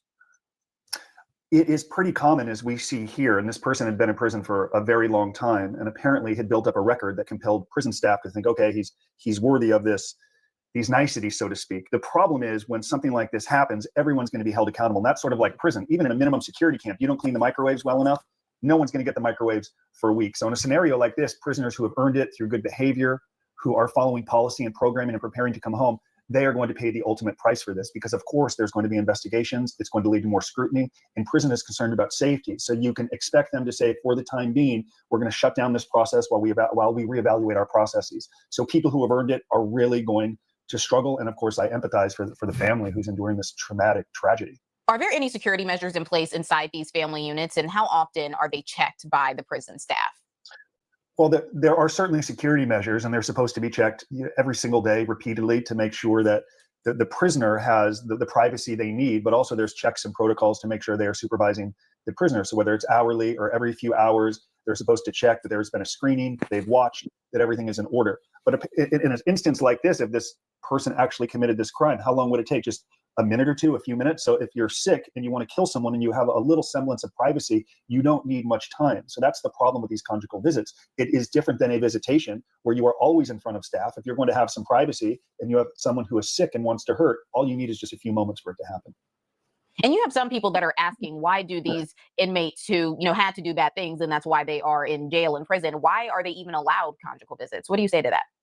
Certainly a policy question. I served time in federal prison where there were no conjugal visits, and a judge and probation officer would say to you, if you were so concerned about conjugal visits, you probably shouldn't have broken the law. That is a consequence of your conviction. This is a state issue, and some states like California can be more liberal, allow these for people. They've determined through time and policy that this is a benefit some prisoners should have. Certainly other states say no, but in the federal system, they say, absolutely no chance. In California, my home state, a little more liberal, they'll say this is a human need. And if someone's built a record that shows why they're a candidate for this closeness, which could lead to a better reintegration, connection to family, it's a benefit we're going to allow. But you can expect more scrutiny and perhaps a change in policy because of it. And a lot of upset prisoners as well. Based on your experience, how do inmates serving life sentences without parole behave differently from those with a chance of release? So I would argue there's two approaches. I only served a year in prison. My partner served 26 years in prison, including 8 years in the penitentiary, where he served time with people serving life sentences.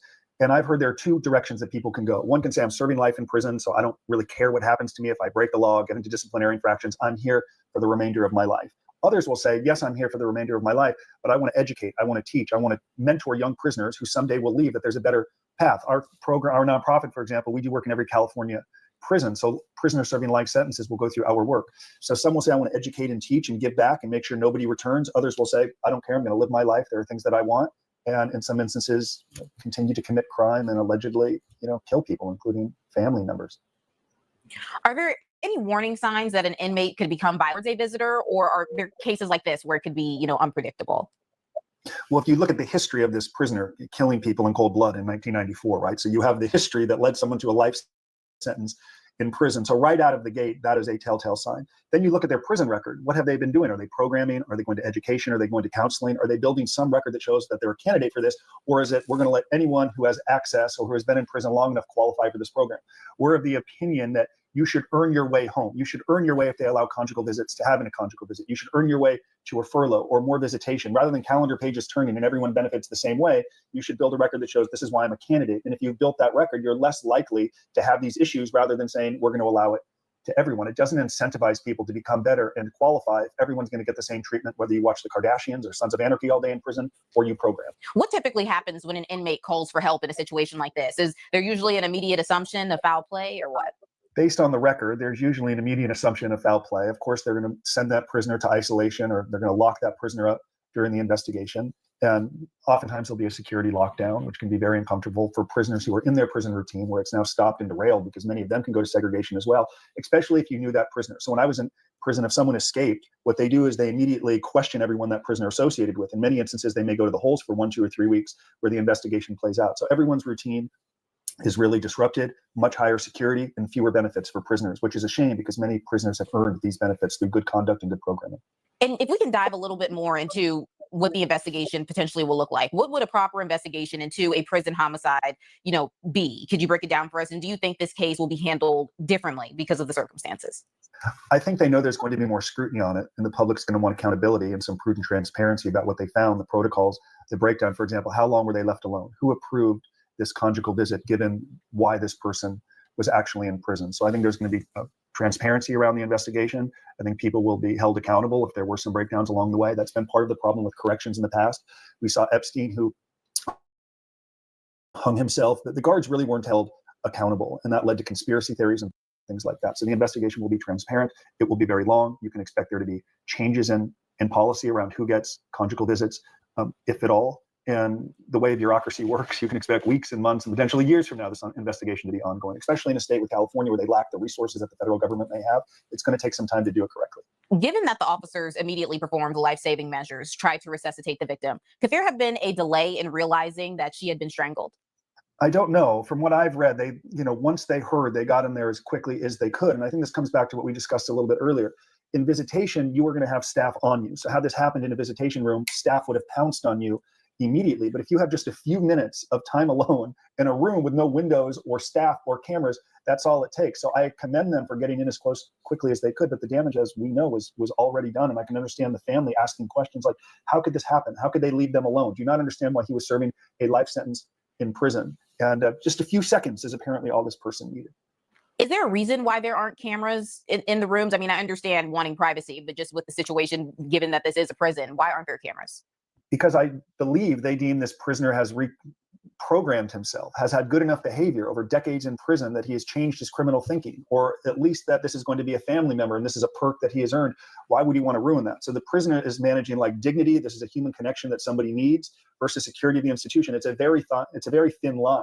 And which is why correction tends to go in one direction or the other. It could be too loose, too many privileges. And now when this happens, what do? They totally reverse course. We're going to shut it down. No conjugal visits. They'll probably reassess who should actually get these visits, depending on the crime, how long are they in prison, what is their record while they're in prison, rather than just allowing everyone to have it. It's part of the reason the federal system says it ain't going to happen. You don't deserve it if you're in prison for a crime, but there are too many risks that accompany having a conjugal visit. And we're seeing the risk versus reward right now. It's led to the loss of a life and a reevaluation of policy. That much I can tell you.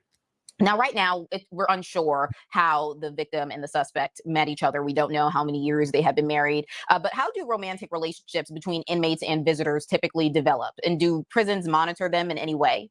It's very common to have these sorts of relationships. There are many websites where prisoners can document their journey through prison, and women can certainly follow them and connect. They can write letters to the prison. In some instances, they can get approved to visit. So we've seen people serving time who are on death row. The Menendez brothers, Charlie Manson, found love interests. So it's absolutely possible. Then they'll come and visit. The romance will grow over time. And in a case like California, they're going to allow these conjugal visits. But having served time in prison and having been in the space for 15 years, having worked with thousands and thousands of people through white collar advice, it is not hard for someone in prison to cultivate a romance with someone in the community. It's easier than you would ever imagine. Are there psychological aspects, though, of prison relationships that could explain why someone would maintain a relationship with a convicted mass murderer? Well, there's a stigma that follows a woman or man dating someone in prison. You have low self-esteem. There's something wrong with you. You had issues growing up. In some instances, people just fall in love and there's a connection. Some spouses who have married people in prison have said to me, it's almost easier in a way. We're not living together 24 hours a day. I get to visit them in a controlled setting. We get to have this sort of connection where they're in prison and I'm at home. It's much easier. Oftentimes when that prisoner comes home and they're living together again and they're working in this frenetic pace of day-to-day life, it becomes much harder. I've seen a lot of those relationships split up. It's like what we said we were going to do in prison, we didn't follow through when I came home. So I think it's a connection aspect and getting something that they currently were not getting from people in everyday regular life. And they find that connection in prison. Many of them actually work out. Some of the best relationships I know are people who have connected and married in prison. And in some instances, it can go totally awry, as we've seen.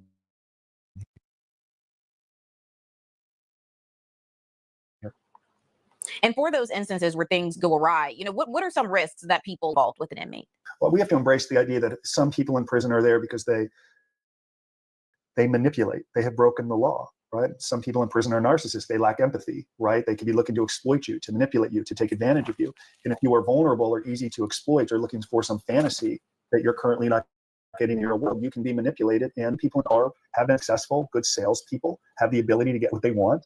And if you are vulnerable, you can fall victim to these sorts of things. And then people will defend you and say, well, you don't know them how I do. You see this with mass murderers, people serving life. You don't know them how I know them. There's a side of you you aren't seeing. You got it wrong. The government has a different version of events. They're out to get him. You haven't seen what I've seen. And in many ways, you could argue they fall victim for it, as others have as well, just in a little different area. Love. Now, earlier we touched on the possibility of things potentially changing after this incident would have happened. Do you think prisons should reevaluate who is eligible for family visits? there is no doubt prison should reevaluate who is eligible. Just like we think people should earn their way home, like I said, rather than just watching TV all day, you should get rewarded if you build a record, show that you're law-abiding, growing your network, educating yourself, programming, demonstrating to taxpayers why you will never return to another courtroom and hurt people. Those prisoners who do that work and document it and build it and share evidence of growth should be rewarded with myriad benefits. Perhaps in California, it's conjugal visits. Perhaps it could be furloughs. Perhaps it could be earning more time off of their sentence. We believe in a merit-based system. If you do the work, you should get rewarded and also earn your way home more quickly. Now, should there be stricter monitoring of inmates who are already serving life sentences to prevent cases like this, or do you think that the prison system does a good job? There should be more monitoring. It wouldn't surprise me in the end if they just say conjugal visits are going to continue, but certain crimes are going to be totally disallowed, right? Perhaps they'll say if you're serving a life sentence, if you have no release date, which compels someone to continue to engage in bad behavior because they're never coming home, it wouldn't surprise me if they draw a line in the sand and say that's it.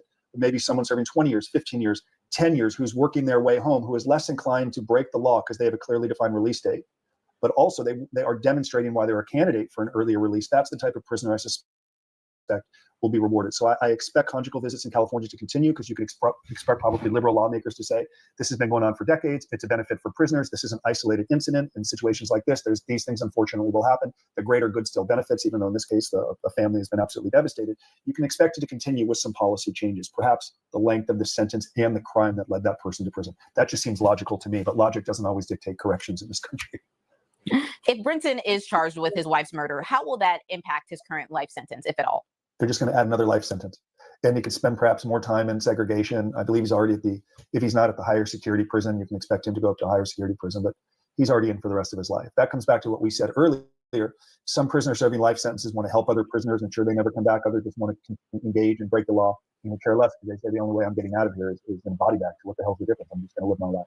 Well, this is something that we will be following closely. Thank you so much, Justin, for taking the time today. Thank you.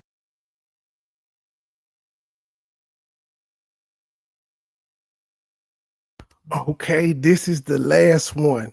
Unless you've been hiding under a rock, you've heard about Big U, aka Big Draws, leader of the Rolling 60s, being indicted on a 43 count indictment. This nigga is facing 43 charges. He's already 58. He ain't getting out. It ain't nobody he could tell on. Like, who could he snitch on? And he's the top of the organization. And they arrested like 20 people. Most of these people have gotten on podcasts and snitched on themselves. He was one of them. He actually had a podcast called Checking In, which is about extorting people when they come to the city for protection. He had a podcast called that. And you know what he's accused of in the indictment? Extorting motherfuckers. You ain't heard about it, Sonya. Well, you about to hear about it. You about to hear about it. Now, what takes me out is when he found out he had a warrant for his arrest, he deleted his IG accounts and he got on somebody else's and he started making all these videos now. The only thing he was shocked and appalled about that they said was that he was misusing his nonprofit organization to embezzle funds into his account. He was appalled by that, but the murders and the extortions and other stuff, he ain't had nothing to say about that. He was just like, man, that organization, I ain't done nothing wrong with that. I'm like, nigga, what about the other shit? Fuck that. Them little small white collar crimes. Nigga, they got you, they saying you killed somebody and you not shocked about that? Let's go. Last story. This is my last video before I turn myself in. So this is Eugene Henley Jr. He's known for previously managing music artists like the late Nipsey Hussle. He's an entrepreneur, community activist. Pretty much he wears a lot of different hats. That's why it might come as a huge shocker when the feds named him in a sweeping RICO indictment called Operation Drawdown. I'm Elizabeth Milner with Law and Crime. Now, before we get into this case, I want to tell you about something really exciting at Law and Crime. We're launching his name, Big Draws, and the name of the operation was Drawdown. And also, Debo has come out and said that his character was based on Big U. Let me jump ahead if I can get it. Bam. All right, we should be ready. The rest of his life in prison. I just need y'all prayers. I need y'all to...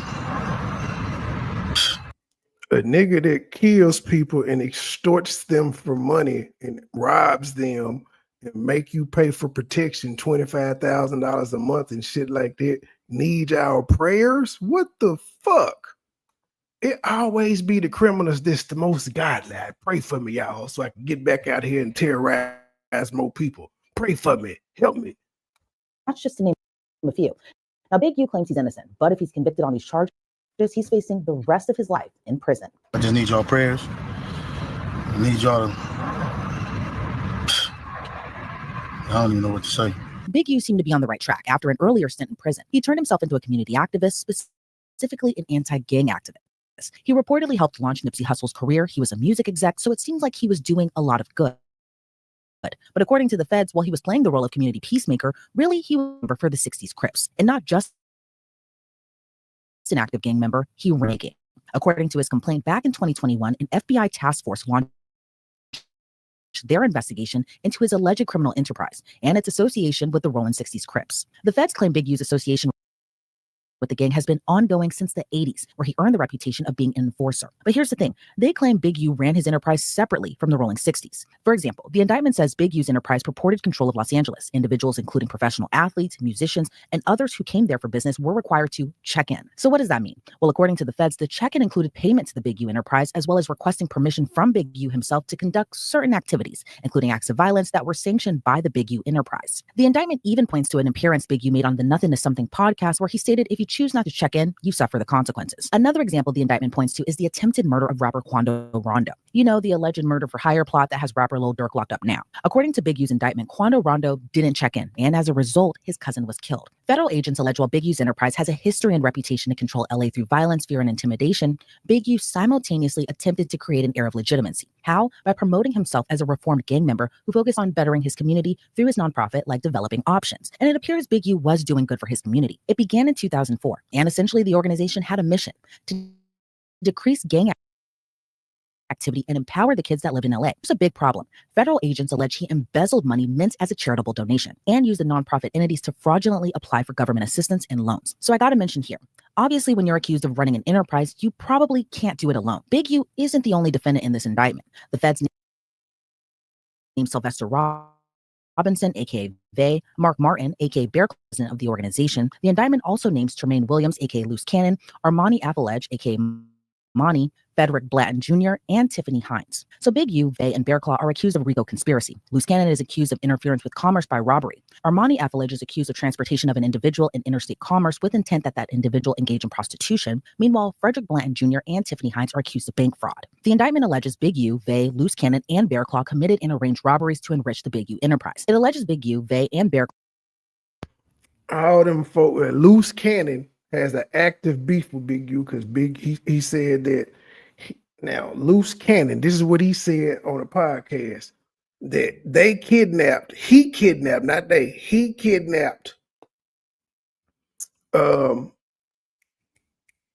Meek Mill. They then contacted Rick Ross and said, if you give us $50,000, we'll let Meek Mill live. The $50,000 was given to Big U. Loose Cannon says, couple days, like he stopped answering the phone. Then a couple days later, he picked up the phone and Loose Cannon was like, where my money? And he was like, man, I had some bills and shit to pay. It's gone. And so they've been op since. Loose Cannon also told of stories where they would rob somebody and then 10 minutes later, when they at the house counting up the money, the person they just robbed pull up and all types of shit. It's they just be self-snitching. So Loose Cannon got Anna with Big U, so he may snitch. That woman who for sex trafficking, she probably gonna snitch because she was getting the hoes for Big U for his clients. Yeah, they're just everybody can snitch on Big U at this point. Everybody, because they was all doing shit for Big U. Big U can't snitch on nobody. Extorted individuals in LA for purported protection. It also alleges Big U defrauded various companies, donors, athletes, and celebrities. So another example is Big U is accused of pocketing more than $100 $100,000 in donations to developing options. According to the LA Times, in August of 2019, NBA star Draymond Green donated $20,000 to the nonprofit, but Big U allegedly embezzled that donation by putting it into his personal checking account. Shaq also donated $20,000 to the organization and the Crenshaw Rams youth sports team, but most of that money also went into Big U's personal account. According to FBI Special Agent Andrew Russa, the LA mayor's office is supposed to oversee the program, and they should have rejected developing options. Now, why would they reject an organization intended to do good? Well, because each contractor needs to pass a lot of requirements, like background checks, training, approval of employees, stuff like that. But according to Agent Russa, developing options failed to do that. He wrote, quote, based on my review of documents in the course of this investigation, developing options appears to have failed to comply with some or potentially all of those requirements. So that's a lot, right? But Big U is accused of more than just that, like murder and dumping a body in the desert. According to the indictment on January 20th of 2021, a rapper only known as RW recorded a diss record. And who was he dissing? Referring to Big U as bro that makes some money. And that unnamed rapper may get shot in the face for thinking that his use of the studio and representation. Now, Rayshawn White at one point lived with Big U. Rayshawn White was also best friends of Big U's son, who's now in the NFL. They played on the same football team. That's who he allegedly killed. And Rayshawn White was signed to Big U's record label.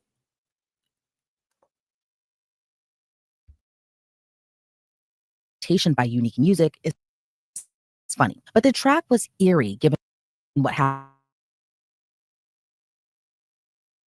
The lyrics before the murder. Federal agents allege Big U was the only one with the motive to murder RW. So what exactly happened? Well, according to witnesses, RW was in Vegas, and who else was there? Big U and Vay. Investigators noted Big U's phone location data and witnesses showed he arrived to Vegas at an Airbnb. On January 24th of 2021, Big U arrived to a studio and RW was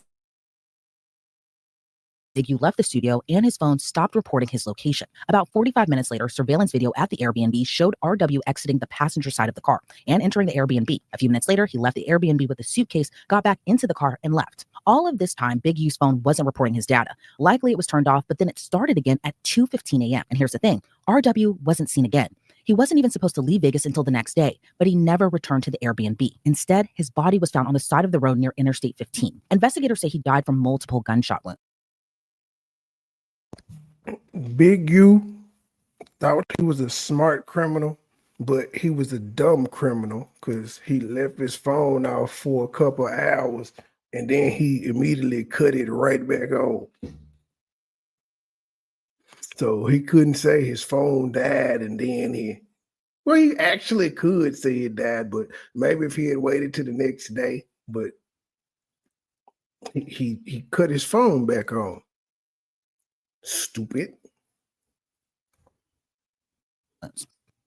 They also noted he wasn't dressed for the weather. Remember, it's late January around this time. DNA collected from around his ankles pointed to RW being dragged into from the studio a few days after the homicide, including video that would have shown RW and Big U at the studio before he was murdered. And there was probable cause to conclude that the footage from the DVR system would have shown an altercation between Big U and RW on the night of January 24th. And it seems Big U switched up on the rapper's extended family too. The victim's aunt told investigators she confronted Big U about arranging her nephew's trip out to Vegas, which Big U admitted to, according to the indictment. And Big U even called her on a weekly basis prior to the murder, then stopped after the murder. And after she confronted him, she never heard from him again. Again, this was back in 2021. But remember how I mentioned this was a years-long investigation? By 2023, the feds were conducting a wiretap on Big U. He allegedly ordered witnesses not to speak with police about the murder. Like I mentioned, it's a lot. And when the indictment came down, federal agents claimed Big U went on the run. Then he published a series of videos to Instagram swearing by his innocence. This is my last video before I turn myself in. I'm with my family. Talk to my sons, I talk to everybody, man. I'm just saying, don't deal with this fight, see what it is.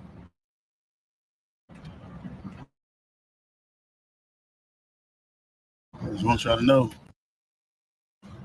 all this stuff is quagmire. I just need y'all prayers. Say, years, elevated my family, come back.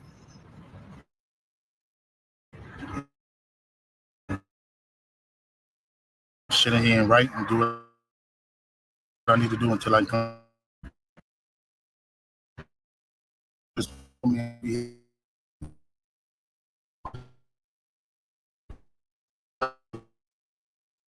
straight.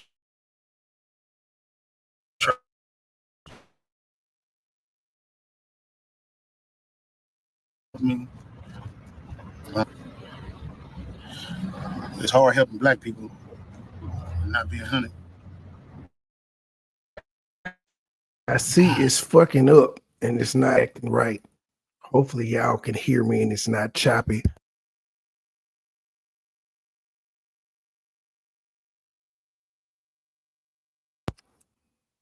Come on, I'm still waiting. Come on. Come on, go back to normal. Okay, no, that's 2. Go back to normal. Go back to normal. Federal agents claimed Biggie went on the run. Then he published a series of videos to Instagram swearing by his innocence. This is my last video before I turn myself in. I'm with my family. Talk to my sons. I talk to everybody, man. I'm just saying, going to deal with this fight, see what it is. I just want y'all to know, all this stuff is quagmire. Shit's all bullcrap. I just need y'all prayers. I need y'all to, I don't even know what to say. I've been 21 years, elevated my family, come back, sit in here and write and do what I need to do until I can come back home. And people are supposed to help me. I hope you help me. If you can't, you don't worry about it. A lot of stuff y'all hearing is straight trash. And I appreciate the love and I appreciate people who've been helping me. I don't know. It's hard helping black people and not being hunted for doing it. First Street, it might be to, I don't know if it's to the right or the left. Reach out to anybody who can help me, y'all. You hear me? Help my family. Appreciate y'all. Go. I'm looking at this video as I come in to turn myself in, and I'm disheartened by the fact that they're trying to say that I stole something from Developing Option. I used Developing Option for the front. Developing Option paid my bills. They paid my house note. They paid the bills for my family, the money I made. This the part I was talking about, y'all. Now, they didn't say he didn't extorted motherfuckers. They didn't say he killed people. They didn't say he didn't sexually traffic motherfuckers. All types of shit. He didn't rob people.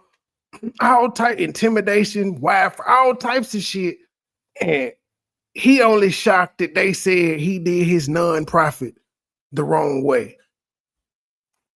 He listening to all the shit they saying and all the shit that's coming in, and he mad that they said he used his nonprofit illegally. What the fuck? And they didn't say he was using it as a front or nothing. They were just saying he would get donations from the nonprofit and then for the nonprofit, and then he would take their money and just send it to his. They ain't saying he was washing no money or nothing like that. He just simply was being stupid. Because he could have still gotten the $20,000 in his account. He just would have had to have done stuff the illegal way. It's ethical. It's not illegal, but it's legal. But typically it's washing money. You just doing it the legal way. You buy expenses or shit of that nature for the nonprofit and get it to you that way and things of that nature. But whatever. Stole something from Developing Option. I used Developing Option for the front. Developing Option paid my bills. They paid my house note. They paid the bills for my family, the money I made from as an employee for Developing Option. I never mixed that with nothing. I didn't manipulate nobody. I didn't steal nothing. We did PPP loans. We did 2 loans. And that's it, just like everybody else did. I didn't use no fraud. I didn't get none of fake names. And one of them we was paying back and one they forgave. You know what I mean? And the other one we attempted for and they didn't give us nothing for it. I filed my taxes and them come around telling me I was using Developing Option as a cover. Cover for what? None of that's going to be true. None of that's going to be true. The government putting this big picture, they're going to arrest 21 dudes. Some dudes I don't even talk to. I don't even know nothing about. So how the hell you going to lump me in with all of them? But it's all a big picture, though. It's all a big picture. Now I'm gonna be sitting in here. It's gonna be years on my life. Then you going to get dudes who I don't even talk to. What they gonna say? You ruining people's lives. I heard it's over 21 people that's been arrested. It's wrong. It is what it is. Church, just pray for me. Pray for me. Pray for my family. And you look at what we did. You look at what I did. I've been home 21 years. It ain't over though. That's what it's not. Blessings. And he had more to say, comparing his case to Young Thug's, but alleged music manager Wack 100 is working with the feds. I'm looking at all these charges on the news. I'm headed back to LA. And then I'm looking at the people they're arresting. How you gonna go arrest people that I don't even talk to? That's a built-in liar right there. You know what I mean? So is that how they gonna work the case? Everybody know I don't work with Cannon. Everybody know I don't work with Big Bang. So if you want to arrest certain dudes, and put them next to me, them is the dudes you gonna have to call themselves turning against me. Well, ain't no turn against me. I ain't going for that. You might as well go get 600 and whack. These dudes been saying I did all year. So what they're doing is they go on the internet and these dudes say that I did something on the internet. Then when you say I did on the internet, they go investigate. Now you raid my houses, raid my shops, raiding all this stuff. And talking about I'm committing crimes and covering up with developing option. What crimes am I committing to cover up with developing option? You know what I'm saying? I ain't committed no crimes and covered nothing up with developing option. It's crazy. But this how they get you. They get one or two people to say something. Ain't gonna be no real evidence. Ain't gonna be no real nothing. It's gonna be a repeated thug. It's gonna be a bunch of people in jail for a bunch of different crimes that don't have nothing to do with me. They finna lock all of us up and say it's all of them 60s. Watch and see. We just seen it with thug. I'm finna experience the same thing out here. I knew it was coming. Now they on there saying all this stuff that's happening to my character.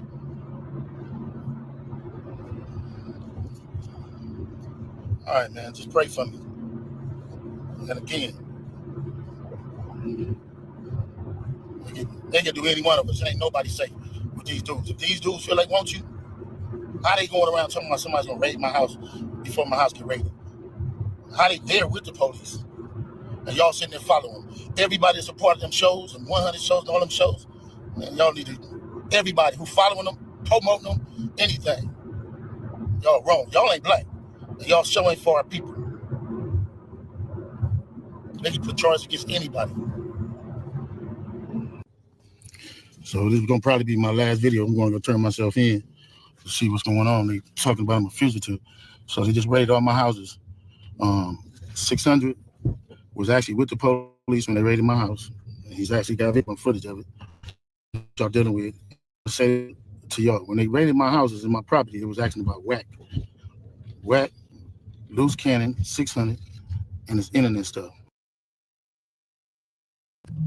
This his third last video. All of y'all filed. All y'all who be sending shit around the internet, all y'all who be promoting and listening to what these niggas saying, all y'all giving these likes and hidden likes, all y'all supporting this. All y'all guilty of this. If you had something against a black man, you should handle it with a black man in the streets. Wack said 100 times he was gonna take my contracts. He worked with the FBI. The FBI went to the city 3 days in a row and told the city they didn't want nobody to give me no more money. They went to all the different celebrities and told all the different celebrities, don't give me no money, don't help me, don't do nothing for me. They going around scaring and intimidating everybody. But y'all sitting it around getting people in trouble. Like y'all don't understand what the FBI do to black men who try to help their community. I ain't been nothing but a help to our community. But I guess it is what it is. This the price of being black and trying to help somebody, trying to help your community and do what you can. You're just guilty because somebody else don't like it and then go on the internet and do what they want to and y'all gonna promote it. It's crazy. But I'm going to go turn myself in though. Because I ain't did nothing. This fact is, man, they done went to my house, kicked my houses in, bust my doors down, bust my windows. They calling my son at his football practice, threatening him. You know what I mean? These dudes tagging him. What kind of is this? But y'all gonna be rolling with these dudes. And I got the last thing to say. Wack said he's gonna destroy developing option, right? So who gonna replace developing option?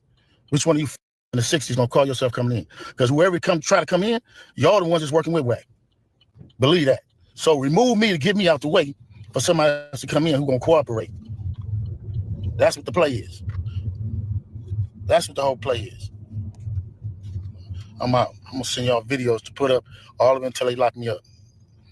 Now, WAC 100 denied that he was working with the feds. As for Big U, federal agents say he did eventually turn himself in. But by that time, they and Bear Claw were already arrested. And 18 other Rolling 60 Crips and associates were federally charged. Big U was ordered to remain behind bars pending a detention hearing in federal court at the end of the month, and no plea has been entered yet. He's expected to be arraigned on April 8th. There's so many allegations laid out in this indictment. Let's bring on Detective Eric Barnes. Eric, it's always great to see you. Now, I do want to mention to our viewers, you don't have involvement in the case, but I got to know, what's your reaction to the indictment against Big U? He's accused of murder, running a mafia-like enterprise, and that's just kind of scratching the surface. There are so many details to unpack in this indictment. Very well written, very well laid out, and definitely when you read the indictment, it definitely gives you a different picture than, what Big U has displayed over social media and across the media networks. What's wrong with this and it feels nigga that way act? too, especially because it seemed like he was doing so much good. Like he had the youth programs, the food drives, the mentorship. But according to the feds, on the flip side, he was still involved in, the life. What do you make of just kind of this double life that the feds allege that Big U was doing? Well, it's been seen sometimes that people have a hard time cutting ties with some old friends and maybe even old habits that may drag them back into that lifestyle. Now, what remains to be seen is, how these alleged crimes connect back to other individuals from his community. But I think that there is so many details that you have to. It's definitely worth to look and just to say that maybe there's more going on than what he wanted to admit. Yeah. And, one of the things that kind of stands out in the indictment amongst like other things is just kind of this fear that he allegedly invoked on people in Los Angeles, like requiring people to check in with him for protection, or even these relationships that he had with like celebrities, athletes, and rappers. But then at the same time is accused of embezzling their money, including from big names like Draymond Green and Shaq. But what do you make of just, him using these relationships to kind of prop himself up, but at the same time kind of pull a double side and just kind of allegedly embezzle from them too?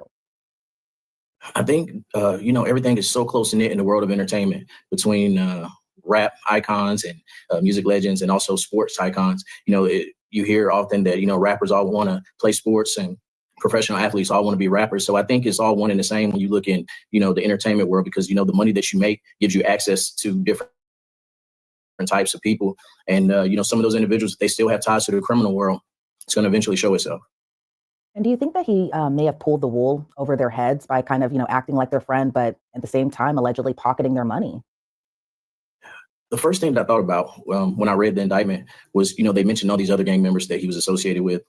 And, the entertainment check is not going to be enough to support all of those people. So, if they're going to be part of the entourage, he has to find a way for them to eat. And for what it sounds like, it was criminal activity. Yeah, and to, run an alleged RICO enterprise, or what the indictment says, the Big U enterprise, obviously you're going to need a lot of people, and a lot of people that you may have known from the old life, a lot of people that you just feel more comfortable kind of, sharing more details of your life to them. But what do you make of just kind of what the feds are alleging as far as just the organization of this alleged enterprise, and just the fact that, a lot of people are also swept up in this indictment too, not just Big U? In terms of just sheer power, they always say there's strength in numbers. But I think in terms of committing crimes, that also plays against you. There's more eyes, more ears, and more mouths that are involved in the business of whatever Big U enterprise may be. And now when you talk about RICO indictments, that means everybody that's part of the indictment is liable for every single charge that is in that indictment. So if the lower hanging fruit or the guys that had maybe the least amount of criminal culpability, now those guys are in a position where they have to do what's best for themselves.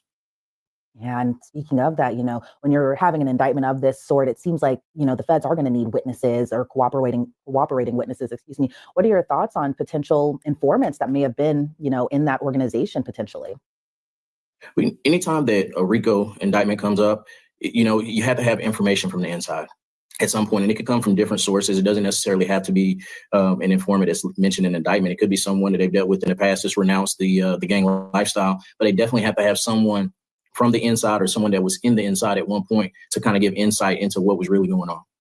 Yeah, and I'm sure, when the feds come knocking and they're asking what happened when and where, and you're facing what could be the rest of your life in prison. I feel like it might be easy to understand why it might have been easy for witnesses to kind of come forth and explain why this happened or what happened when, to kind of piece together more for investigators. But I can't emphasize enough how this indictment kind of reads like a TV show or a movie, and there's so many allegations in it. But I want to talk to you about the murder of one of the rappers that was signed to Big U's music label. Now, Big U is accused of murdering him seemingly over a diss track. He allegedly took the body out to the desert, disposed of him, then allegedly threatened witnesses not to talk about the rapper's murder. Now, the rapper wasn't named in the indictment. We only know the initials being RW. But what do you make of just, him, and this was back in 2021, but what do you make just of the allegation of the murder in retaliation for this diss track? That, it's just so much that I just can't emphasize enough. It's a lot. But what do you make of it? Well, murder is one of the predicate offenses that the Department of Justice allows you to use whenever you're indicting someone. He also had one of his homeboys who's in the indictment, because his homeboy that's in the indictment, he rented the Airbnb that Rayshawn White was staying in, the one they picked him up from. He had that guy reach out to the owners of the Airbnb and tell them, if the police come, don't answer no questions. That's how stupid they were. One for Rico. And I think the murder itself is, the highest charge. Is the, in terms of most civilian eyesight, is the worst crime that could be committed. And so when you talk about someone losing their life and inside a structure, inside an organization, and the person that is allegedly responsible for it is the top guy, it just goes to show that this is why these organizations can't exist. You're basically untouchable within that organization, because out of fear, no one else wants to be next. And so I think that with indicting so many people, prosecutors probably get more details on that murder if indeed it did occur. And do you think that's why it took so long? This murder happened back in 2021. Do you think that's why it took so long for the indictment to come down? It's 2025 now. If they had enough back in 2021 or 2022, even 2023, why not, arrest him for murder and then continue to build the RICO case? Why wait until 2025? Is it just so that way all the ducks were in a row for them to bring these charges against him? Is it because they may have feared he may have fled? What are your thoughts on just why it took so long for them to bring about this murder charge too? I think definitely with cases like this, because they are complex in the nature, someone that's cooperating today may not be cooperating tomorrow. And then as an investigator, you have to go back and prove the information that you get. You have to go back and corroborate it and make sure that someone's not just telling you something because it's in their benefit today. You have to actually go and find facts to support this information. And I think that when you're working on dismantling a close-knit organization, people don't want to talk about those things. One, out of fear that they may be involved and may catch a charge involved with it, but also the repercussions that may take place out in the neighborhood. Yeah, those repercussions, including the check-in, including, there being consequences if you don't check in. If you believe what the feds are alleging in this allegations, I can understand why, a lot of people may have been fearful of Big U and just what could happen to them as a result of everything. And he's facing a lot of time behind bars now, possibly up to life in prison. But he claims he's innocent. He made those statements in a video as he was turning himself in. What are your thoughts on just, Big U claiming he's innocent, but, this is a lot of allegations and this is from the federal authorities. What are your thoughts? I watched a press conference, and it seemed that the assistant United States attorney was very passionate and very convicting, in terms of his beliefs about the indictment. So that would lead me to believe, from an outside perspective, that they have some very solid evidence, enough that, they're willing to disclose. Clearly, Big U didn't have a lawyer before he made all three of those lives. So much. And I was really surprised that Big U went live on his way to jail. I think that at this point, as in most situations, there's nothing he can say across social media that's going to help him fight his case. If anything, I think it gave credence to the fact that, the squeaky wheel gets the oil.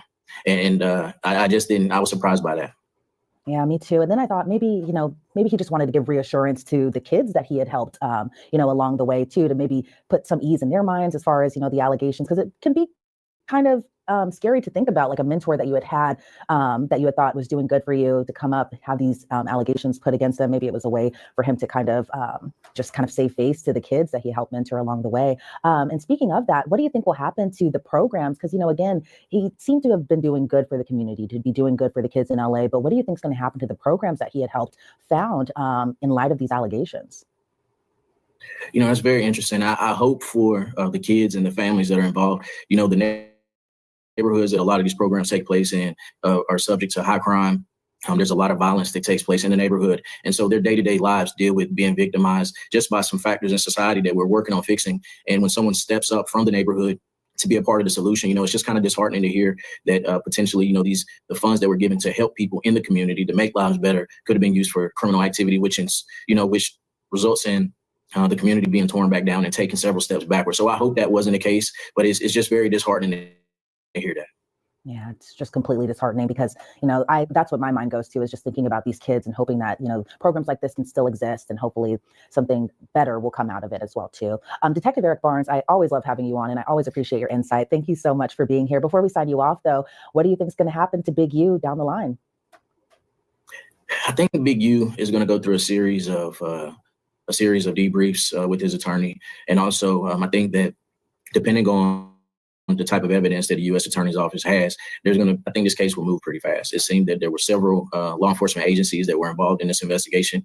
There was aspects of money laundering, embezzlement. Also, you have your violent crime. And I believe there were several different types of drugs that were seized in large quantities, firearms. And so I think this case will move pretty fast. Yeah, and it seems like either way, it's going to be a long road ahead as well, too. Again, Detective Eric. All right, ladies and gentlemen, that is all I have. It was a test. I think it did pretty well. I'm pleased with the results of today. Wasn't too much choppiness. Wasn't choppiness free, but it wasn't unbearable. And it wasn't unbearable. But all right, ladies and gentlemen, until the next episode, we out.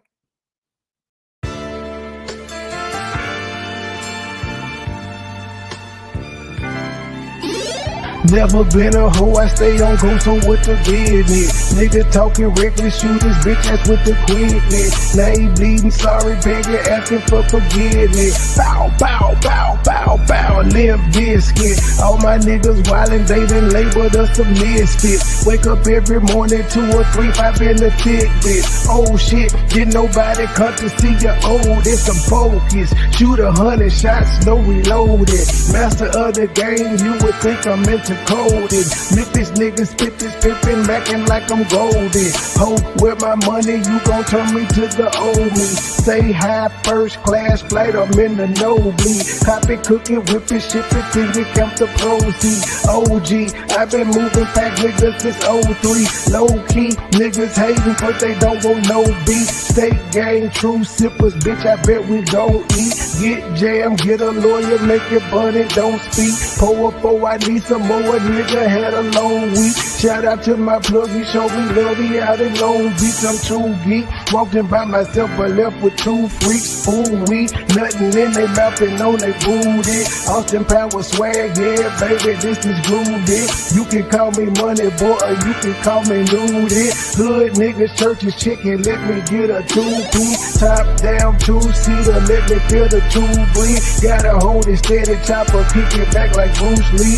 Lately I've been in the zone, I guess I'm in my 2-3. Don't call my phone for nothing less than a QP. Feeling like the Migos, cause my bitch is bad and bougie. All my haters love me, all these bitches just some groupies. Came a long way, I like to introduce the new me. Standing on business like I'm king or like I'm Drewski. Call me Ron Island cause I like my love for choosy. When we link it's a movie, she bustin' like a Uzi. I love the way she do me, I beat it up like Uzi. She dancing just like Suki.